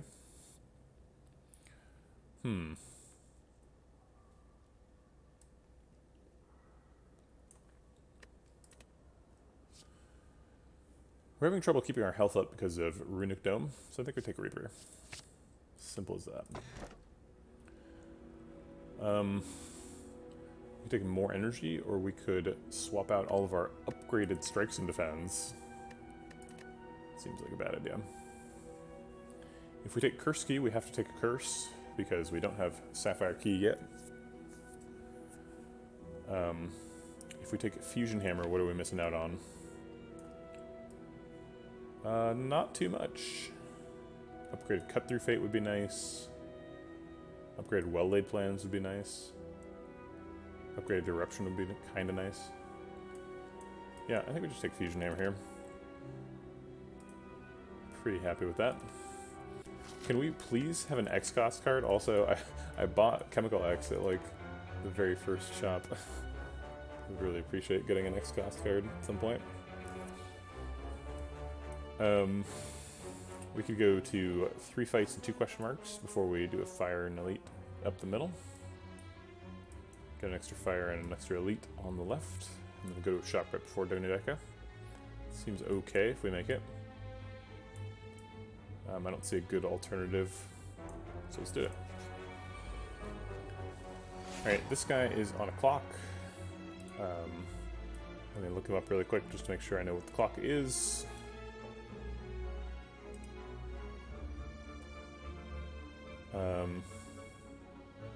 He is not on a clock. He just has 2 very similar attacks. So he's either doing 11 or 16 damage.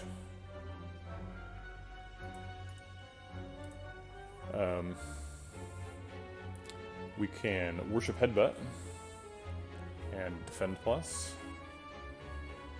That seems great. Have we blocked out either of his attacks patterns? 18 or 11. He has no strength yet. Yeah, so 18 is the max. So blocked out. It was only 16, which means something's wrong. Oh, it's 16 or 11. Okay. What's wrong is I can't read. We can worship Ragnarok Wheel Kick. Is that right? Yeah. If we worship, we go up to 6 energy. So we would even have 2 energy to spend on Wheel Kick stuff. I think that's probably lethal too. Yeah. Super lethal, in fact. It's a technical term. Protect is great, but it is hard to run with Runic Dome.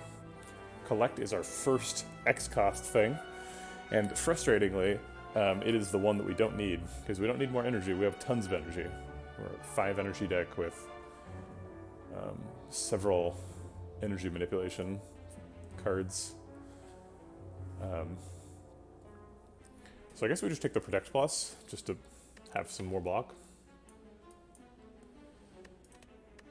Despite the fact that we have Runic Dome, you kind of know like when your gap turns are, and Protect helps you have fewer gap turns. We'll end up wasting it sometimes, but it's still worth it to pick. I asked for an X-Cost card and I got one. I guess that's karma. I think Explosive Potion is significantly worse than Attack Potion, given that we can go into Divinity pretty regularly. Falling. Pretty okay losing Eruption. Eruption's not really doing anything in the deck anymore. Other than like getting us killed periodically.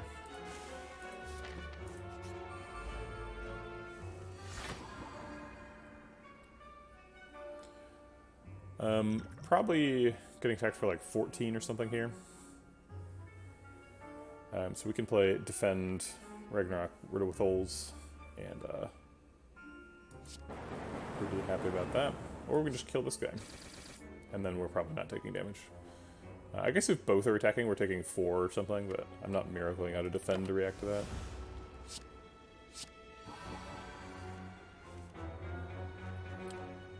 Okay. We can Well-Laid Plans and Reaper. And then try and like Divinity Reaper in a turn or something. Or in a second. Actually, we can Worship Headbutt and then go into Divinity next turn. So Worship Headbutt, Well-Laid Plans, Reaper. Or Well-Laid Plans, hold on to Reaper. We can also Third Eye with that, because we have so much energy. So we're probably blocking out, in addition to going into Divinity.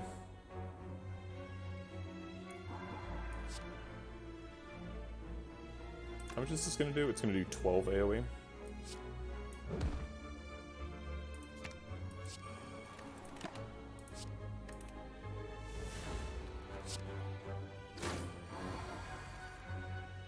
What should they hit for?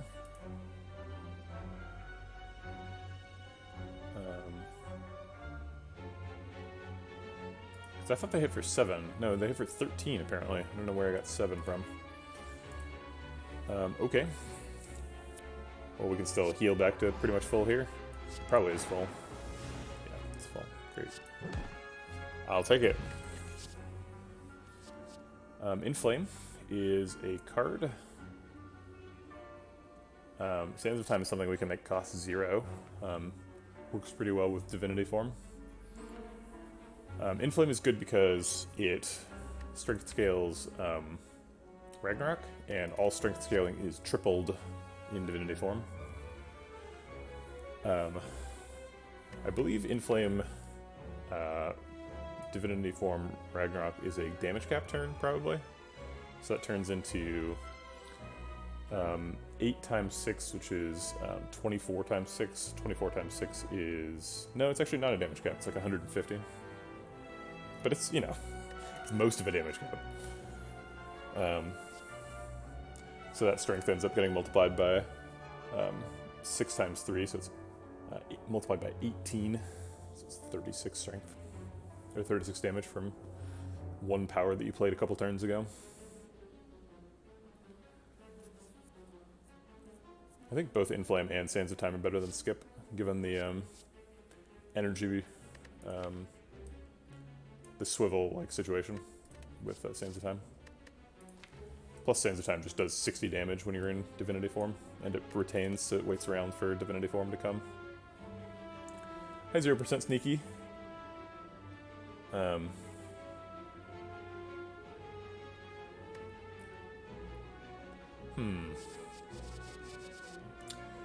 Let's see.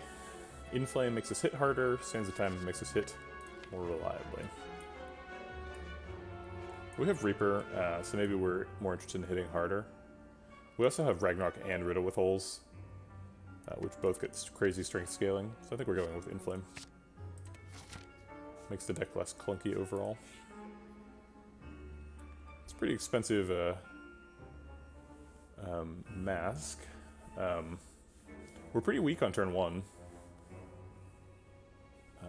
Because we can't go into Divinity or anything. But I think we're planning on going to a late shop in this act. We're either doing this late shop or here. We'll go here if we feel like we can get to Act 4. We'll go here if we don't. Because if we save our money, then there's an Act 4 shop. That is quite a ways from now. We'll get some money back, but I don't think this mask is worth it.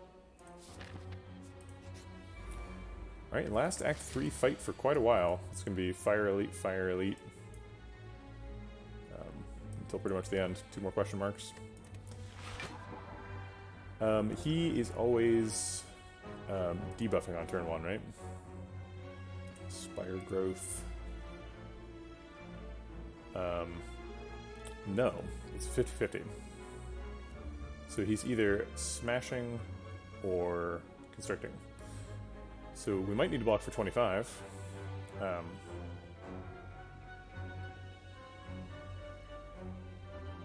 Oh, okay, sorry. They changed it on Ascension 17+, so he will use Constrict on the first turn. Okay. Great. So he's Constricting, so we can just do whatever we want. And I guess that means we are Consecrate Swiveling. Something else we really want to do. Free Ragnarok is good. We can play Ragnarok and then headbutt it. Unfortunately, we can't do any damage, so we're almost certainly taking like 37 right now. I guess we could be taking slightly less. He has either 18 or 25 damage. 50-50. If we use both potions, maybe we get lethal, but probably not.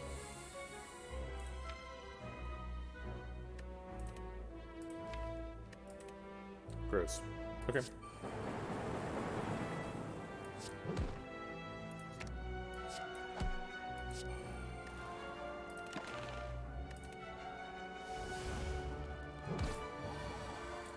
He took pity on us. Did the small attack. Okay. We still need to kill him as quickly as we possibly can. But we can't do that this turn. We can Swivel Ragnarok, and like Wheel Kick and Strike, but that's not lethal. It's 36 plus 20 is 56 plus 12 is 68, which is, you know, $140 short. We do have Reaper available. We could try and retain Ragnarok until it's time to Divinity mode. We've already used our Headbutt, so we can't get Worship back. Let's Wheel Kick and see what we get. Okay, Defend is really nice here. So we probably just like Swivel Defend. I guess I'll Ragnarok too. Yeah. Because that lets me hold on to something else. Probably the Quick Slash.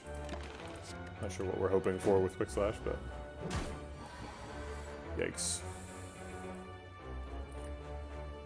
We can't go into Divinity. Probably like Protect Dash in Flame here. Hold on to Reaper next turn, go into Divinity, and try and heal back a little bit.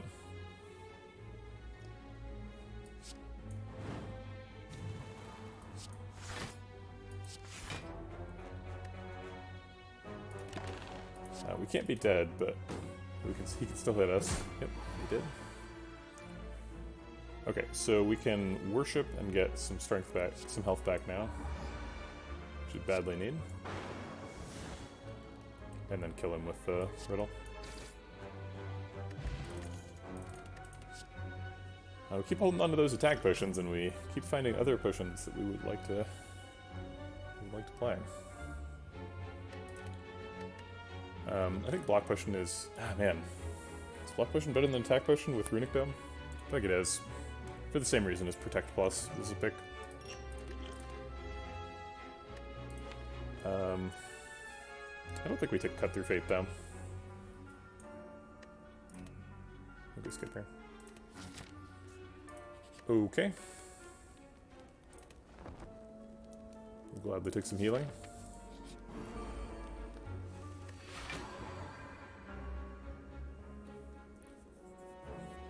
Alright, so he counts down. He can be attacking, but he probably isn't. We probably want to... Oh wait, we can't hold Ragnarok. We don't have well-lit lands up. Okay, so let's play a bunch of cards and then Ragnarok. Let's play it like this. I won't waste a Miracle just for 20% extra damage, or will I? So he's at 3 right now, he'd go up to 5. 5 is... So both of those would be extra damage, so we'd end up getting 12 extra damage. So if we pretend this defend does 1 mana deal 12 damage, would we do it?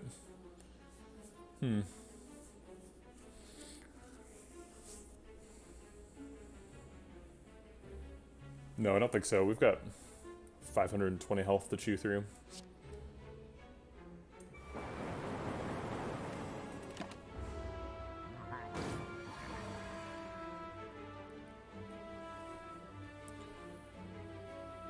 Okay. Probably Inflame Wheel Kick to get started. Let's see what else we run into.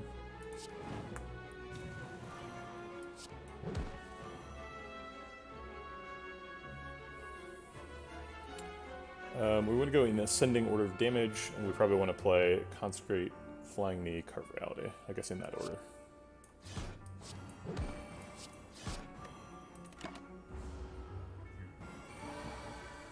He said 2, so he's not doing the big attack yet this turn. He's gonna get his big attack 1 turn before we go into Divinity. Although we're not like killing him instantly when we go into Divinity, he's got so much health.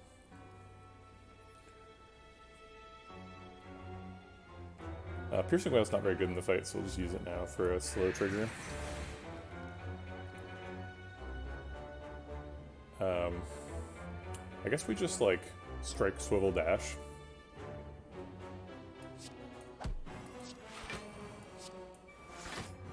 Maybe I should have swivel, dash, striked. I wanted to do the swivel last, because it gets the most value out of slow triggers, but I missed getting a slow trigger on the strike to do it, and strike actually does a pretty reasonable amount of damage. Also, I just, like, totally whiffed, because I could have just played more cards. I'll save the smite for when we're in Divinity, though. Okay, so now he is attacking, I believe for 30. Let's check that.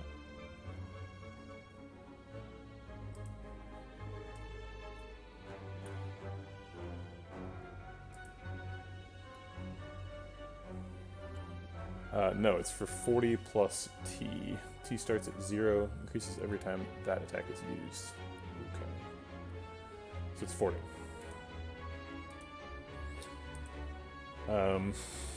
Finally found well-laid plans. Can't block for 40. I guess this is going to be the block bot and a defend plus. Blocks for 20. Does something. We can headbutt back probably Ragnarok since we're going into Divinity next turn. And we could hold Riddle with Holes, or we could just play it right now. I think I like holding it.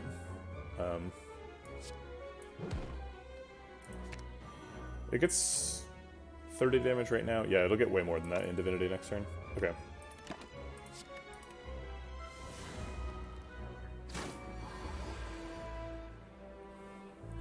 Okay.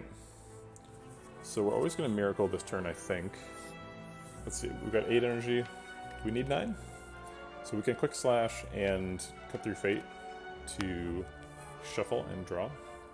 We probably want to play... We could play Ragnarok and Riddle with Holes before that if we want to shuffle and try and draw them. Or we could play Ragnarok and Riddle with Holes at the end. I think I like playing them at the end. So then the line is probably Quick Slash, Strike, Smite, Cut Through Fate, that's 4 attacks for 4 energy, plus Ragnarok, which is 3 energy, so 7, plus Riddle with Holes, so we do need 9 energy. So we'll use the Miracle first. And then we want to go in ascending damage order. So Quick Slash first, and then Cut Through Fate. We did not draw an attack, okay. Are we just letting him hit us for 45 right now? Or are we going to try and block it at all? Maybe we have lethal too. I'm not sure. 31 times 6. We might protect plus at the end, but I think we need to focus on getting damage first.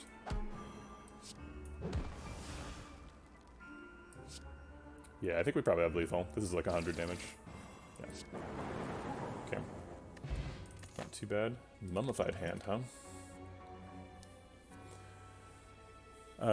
Well, we picked some nice cheap powers, so that's pretty nice. We also have some expensive attacks. Got an Inflame and a Well-Laid Plans. Backflip seems nice for the Divinity turn.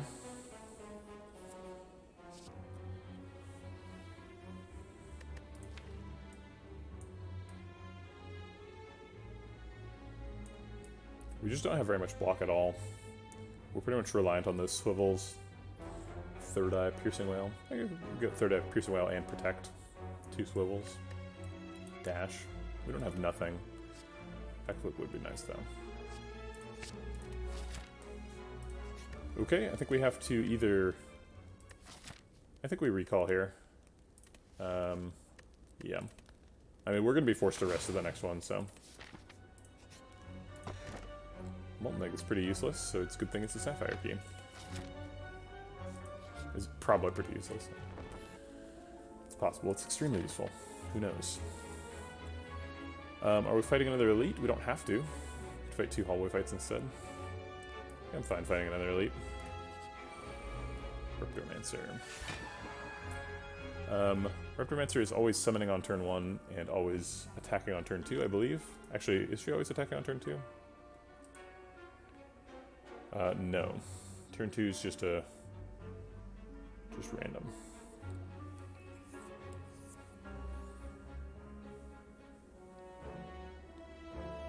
Okay. Riddle with Holes. Let's see, we don't have Gremlin Horn, which is huge for this fight. We can Riddle with Holes Quick Slash to kill 1. 15 plus 8 is 23, not enough to kill this one. We could Riddle with Holes Dash to kill that one if we want to. But I want to draw a card, so let's see what it is. Okay. Dash here is fine. Sets him up to die next turn. We do have some AoE, so we're not helpless in this fight. We're probably fine.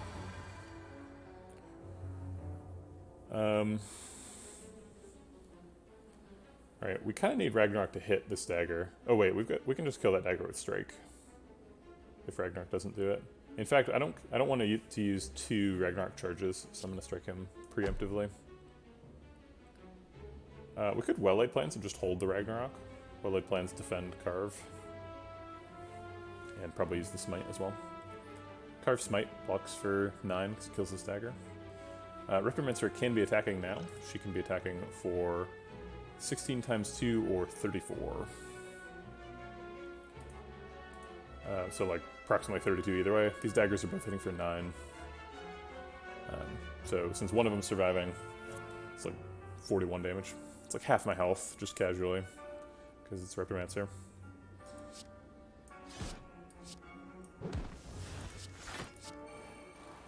Oh, Ragnarok costs 0 right now. I'm pretty good at making Ragnarok cost 0 again later. I totally forgot that I had Mummified Hand.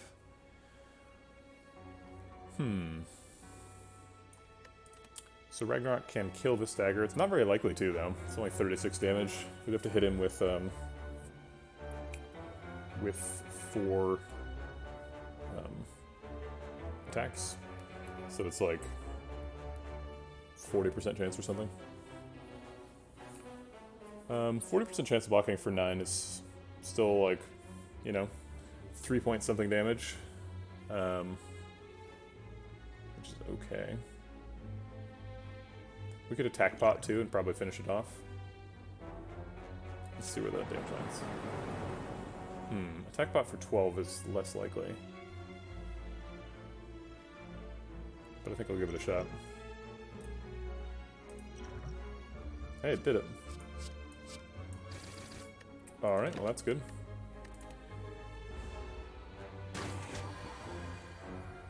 It was all worth it.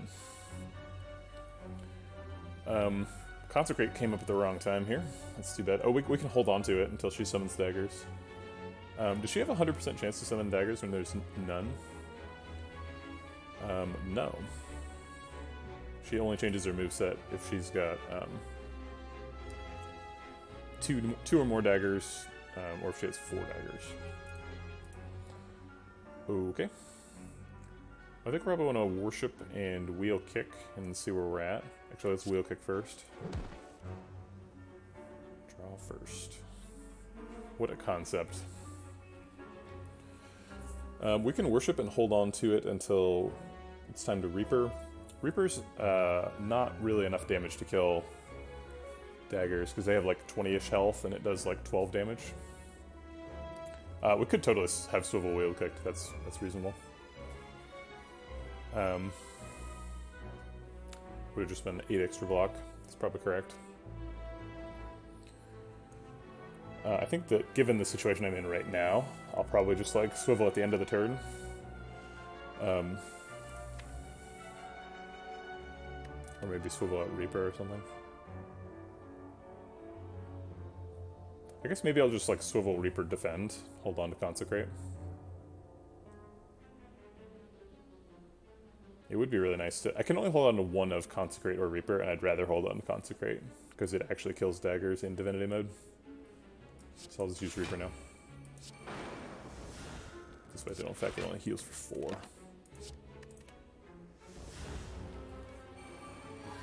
Okay, she was summoning. Maybe we just ignore the daggers this turn, because we're gonna Consecrate them in Divinity mode next turn.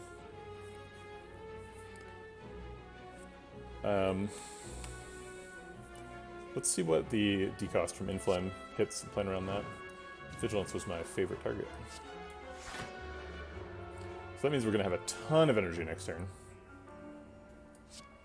So let's make sure we find some expensive stuff to do with it. Keep Protect and Strike. If we know it's Protect and Strike, we can just like backflip and draw the Protect now and hold on to it and get an extra draw next turn. And Strike does way more damage than Flying Knee.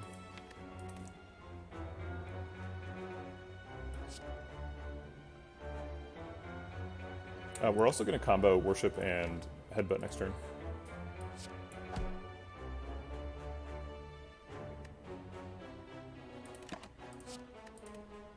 Taking a bunch of damage though.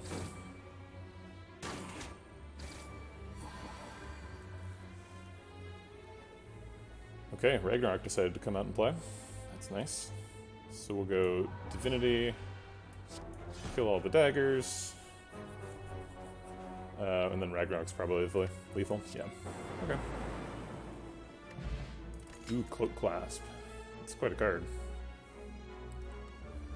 These are all silent cards. Yeah, don't swivel your Consecrate. We don't have any deck scaling, so escape plan's probably not good. I think we just skip here. Whispering Voices. Healing for 16 seems okay. Writhe is pretty bad though. Maybe we Writhe and go to this shop.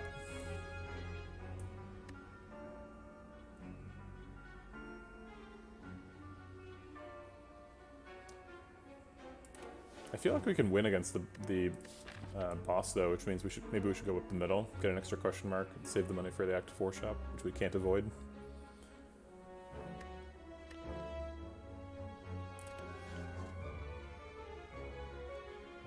Because I think we have to rest before the elite, even if we heal here. So this heal's kind of wasted. Or before the boss. How much do we heal for? Maybe we heal here and there, and still don't get to max.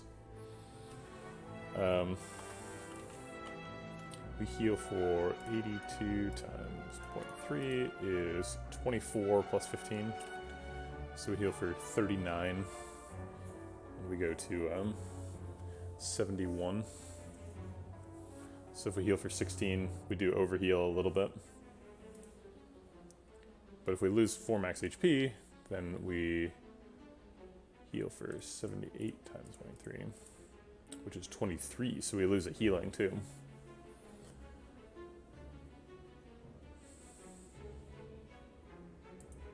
Yeah, I don't think that's that big of a deal versus adding a card to the deck.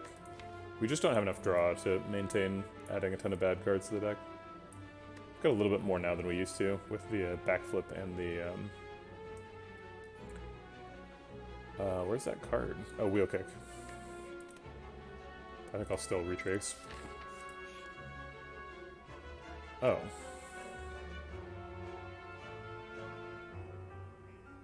Well, if we heal the full, we get an extra upgrade.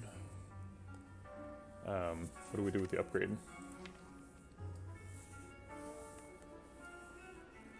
Probably Inflame. Maybe Well-Laid Plans.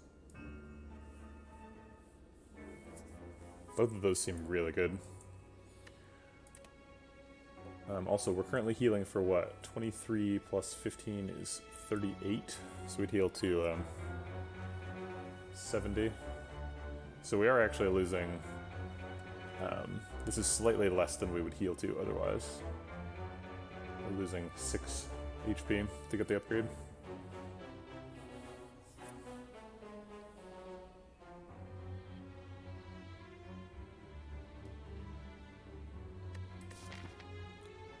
What's the next question mark going to be? What if it's like Ancient Writing? Or not Ancient Writing, but Tesseract. Sensory Stone is what it's called in this game.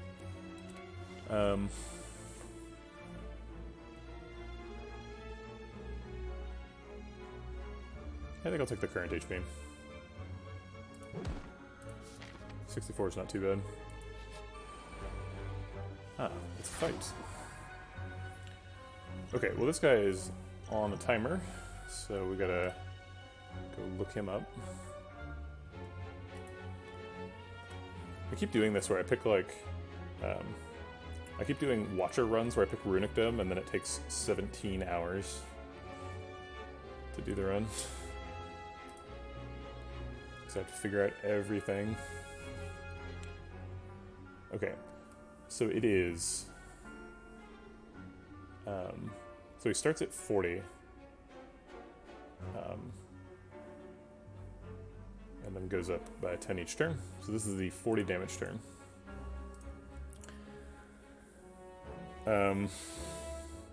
That's true, we can kill him. Okay, so this is the 40 damage turn. He's starting at 1,000. So we need to do... let's see what Quick Flash does. Excuse me.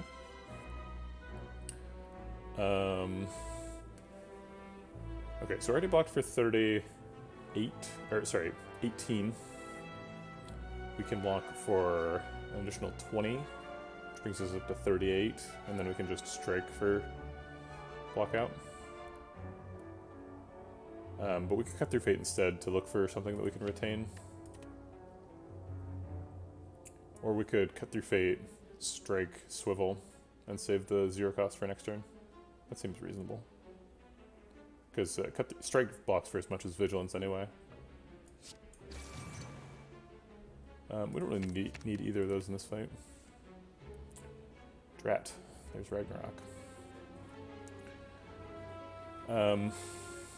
Oh hey, people are always asking why I'm holding fruit juice, and we just had an event that demonstrated why. So Maui Head takes a portion of your max HP, but my max HP was lower because I hadn't drank the fruit juice yet. So I get to redeem that value later, and none of it gets eaten.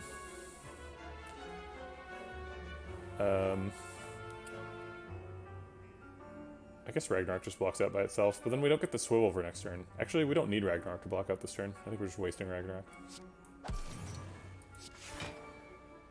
So we've done... He's at 72, which means we did 29 damage to him. So of his 40, he's doing 11. So we're blocking out.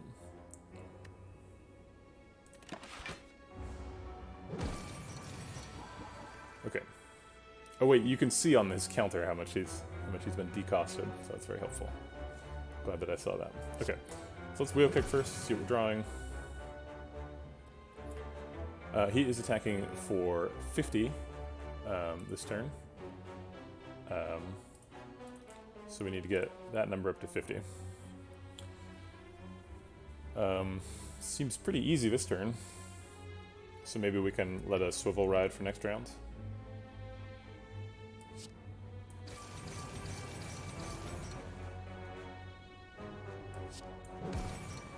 Okay, so swivel blocks out, and then we can save the decost.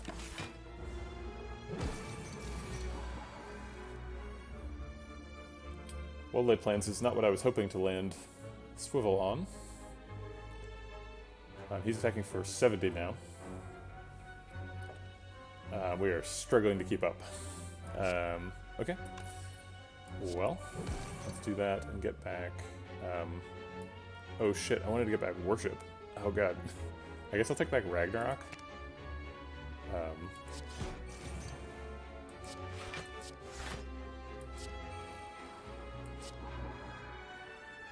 We're taking a bunch of damage this turn.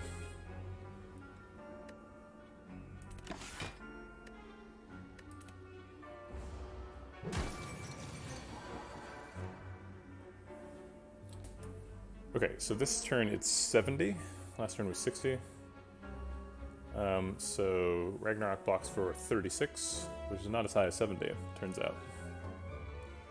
But 36, 46, 58 means we take 12.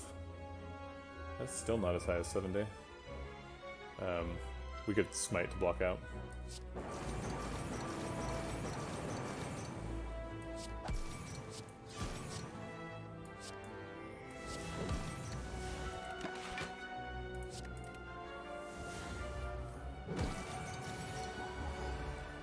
Okay, he's attacking for 80, and we are in Divinity mode, but we have no attacks other than the strike.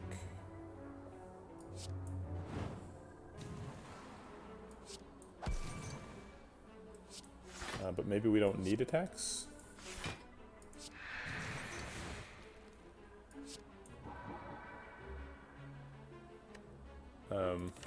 Whatever, that's all we can do anyway.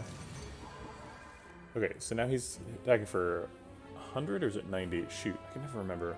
So he starts at 6, and he takes up... He's down to 1 now, so it's been 5 turns. So he gets 90. Okay. We can headbutt Quick Slash to get back Mantra and go back into Divinity, and then Ragnarok him again. Seems pretty good. Or Worship, I guess it's called.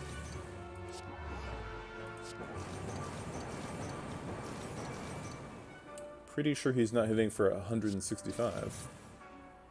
Oh darn, I should have taken the Reaper. We could have gotten health back. 18 health would be huge. Totally missed it.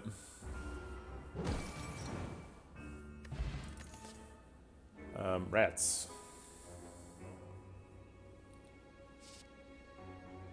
Drawing 4 cards seems really good. We're not in Calm that frequently, and we don't want to exit Divinity to go into Calm. Do we take Expertise? Yes. We're kind of getting too much card draw. So maybe we just don't need that. Yeah, I think we skip here. We'll definitely take another Headbutt. Looks like we have to rest here. Also, we have to rest here. Probably should have... I guess I should have thought about fruit juicing before resting there. It didn't turn out to matter, but you got extra value out of fruit juice right before you rest. Okay, Donu Deka are on a clock. They just both attack for 15 every time. So I just need to remember who's attacking. It's Deka right now.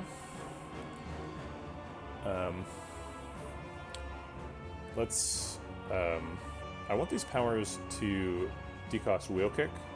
So I'm going to play both the defends and then play powers. Darn. They hit each other. Okay, backflip blocks out. And piercing wail I don't need in this fight. It just hits artifact charges, so I'll just use it now.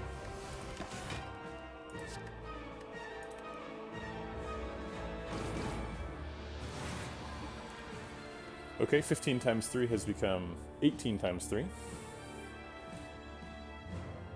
We have 2 swivels in hand, so we can turn around 360 degrees. Be right back where we were at the beginning.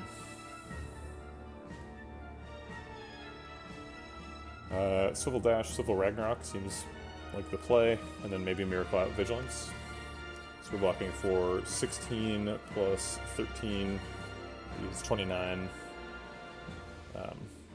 But they're hitting for 36, so we're taking 7. So we'd block for 7 with that. Seems okay, it's not like obviously great. Maybe we just Flying Knee instead.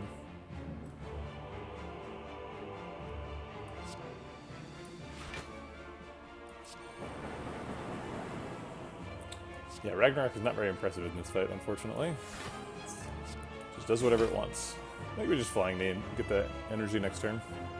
Save Vigilance for when we have a bigger gap in block for it to cover.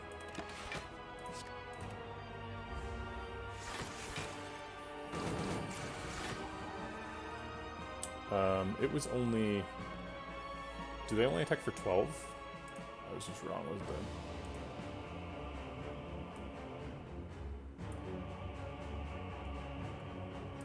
Because he only attacked for 15, he has 3 strength. Yep, they both attack for 12. Okay. Basic Slay the Spire knowledge required.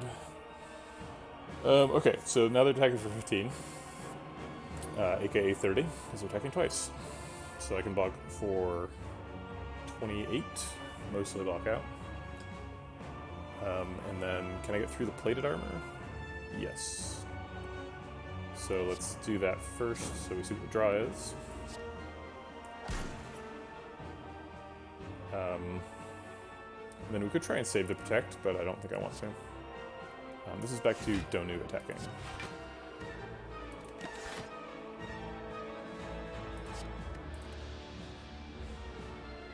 Oh, I was wrong. Okay. So Donu is attacking this round.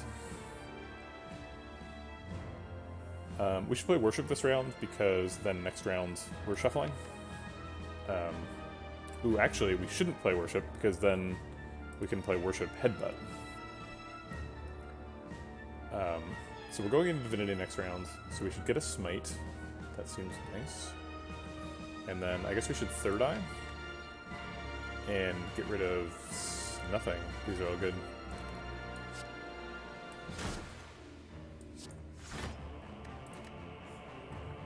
And we've got a pretty big block deficit, so I think we just hold all these cards and get the max Cloak Clasp value. But it's hard to hold a strike for 14 damage for 1 block. Yeah, I guess I won't do that.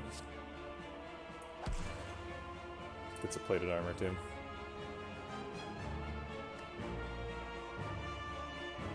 Okay. And we're going to hold this card because we have to.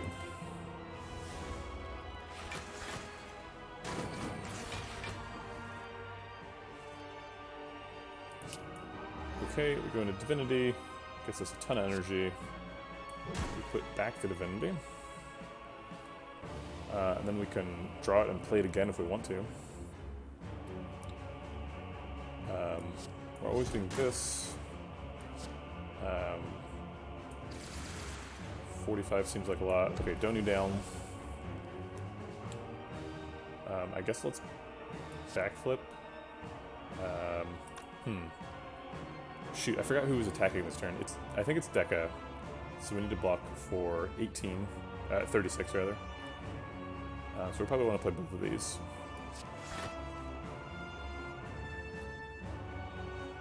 Okay, yeah, that seems good.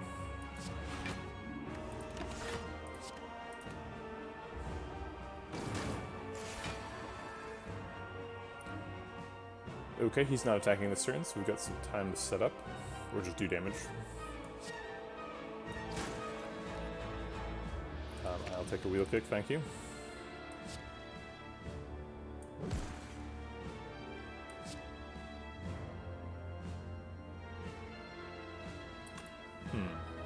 We could strike, or we could swivel Ragnarok. Swivel Ragnarok removes all of his plated armor. We don't need to block this turn though, so maybe we save swivel? Seems weird.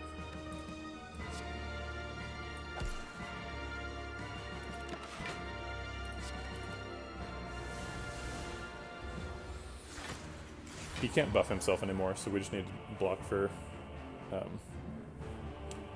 36 until the fight's over. He is attacking this turn, so we need to block for 36 if we can. Block for 20 with those. 28, 36. Can we do all that? Yeah, as long as we swivel the dash, we can. Okay.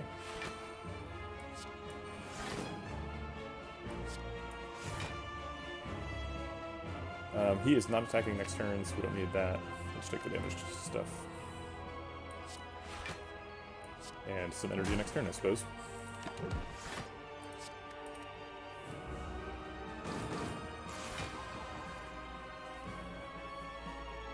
I would try to hold on to Reaper until we can heal with it for...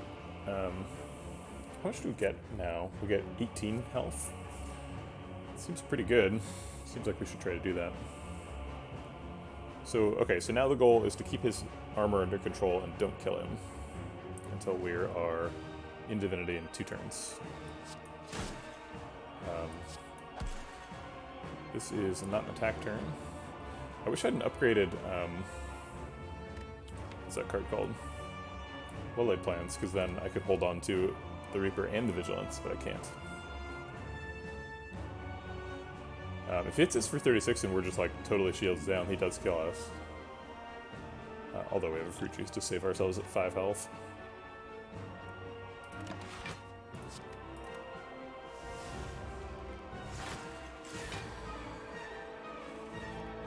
Alright, it does not look like we can block for 36 this turn. Which is upsetting.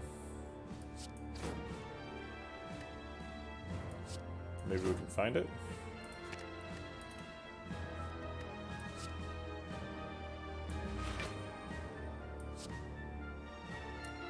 No. We took a bunch of damage. We removed all his plated armor. And next turn we're going to go into Divinity and kill him, so... I guess we're okay. Shouldn't have played that strike. That strike was worth 1 health.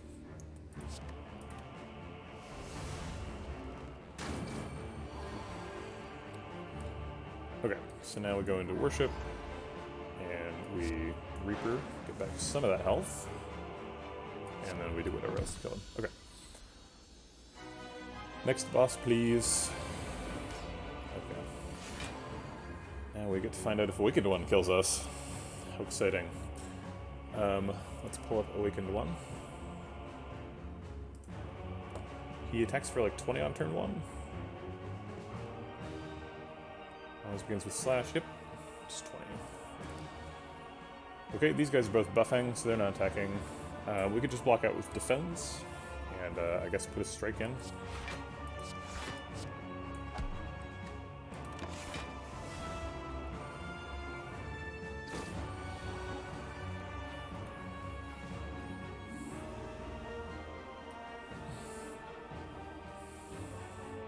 Okay, so they're attacking for 6, 6, and I don't know.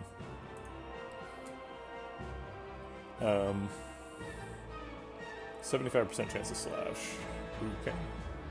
Can't use 3 times in a row. Probably slashing for 20. We could make it go up to 22. So we're taking 32 damage, which is exactly our health total. Neat.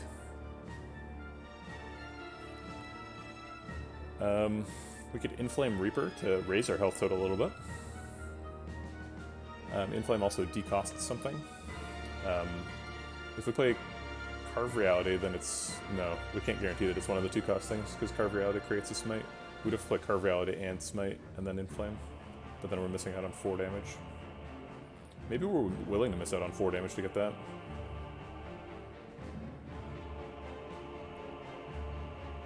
So we'd be doing 22 probably to him, and then Inflame if it hits Riddle with Holes. Well, wait, maybe we play Riddle with Holes either way. So we're doing 22 damage to him, he's at 21.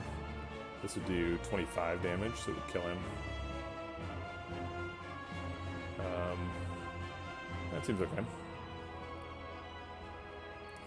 If we're spending 2 energy there, when 1 energy here, it's 3, so we've got 2 left, so we play something for free and Vigilance. So if it doesn't hit Riddle with Holes, we're not killing him.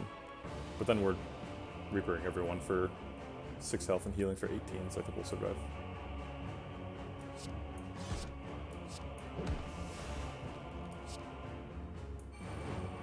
Hit Vigilance. Okay, so we Riddle with Holes.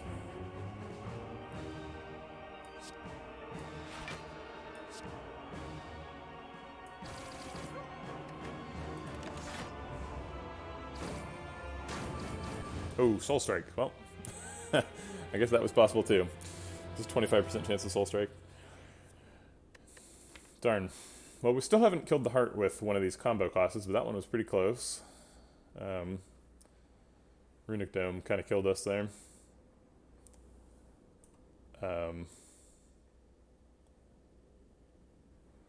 Yeah. Never taken that many swivels. Swivel was a real all-star there. We took an early worship and a dash, and I guess that's what convinced us to take the swivel. So we're trying to swivel dash. Worked pretty well. Got a Ragnarok to go in there. We were really looking for that Meteor Strike, though. That would have been really... Oh, wait. This isn't the combination where we can get Meteor Strike, but still, Meteor Strike would have been awesome in this deck. Swivel Meteor Strike.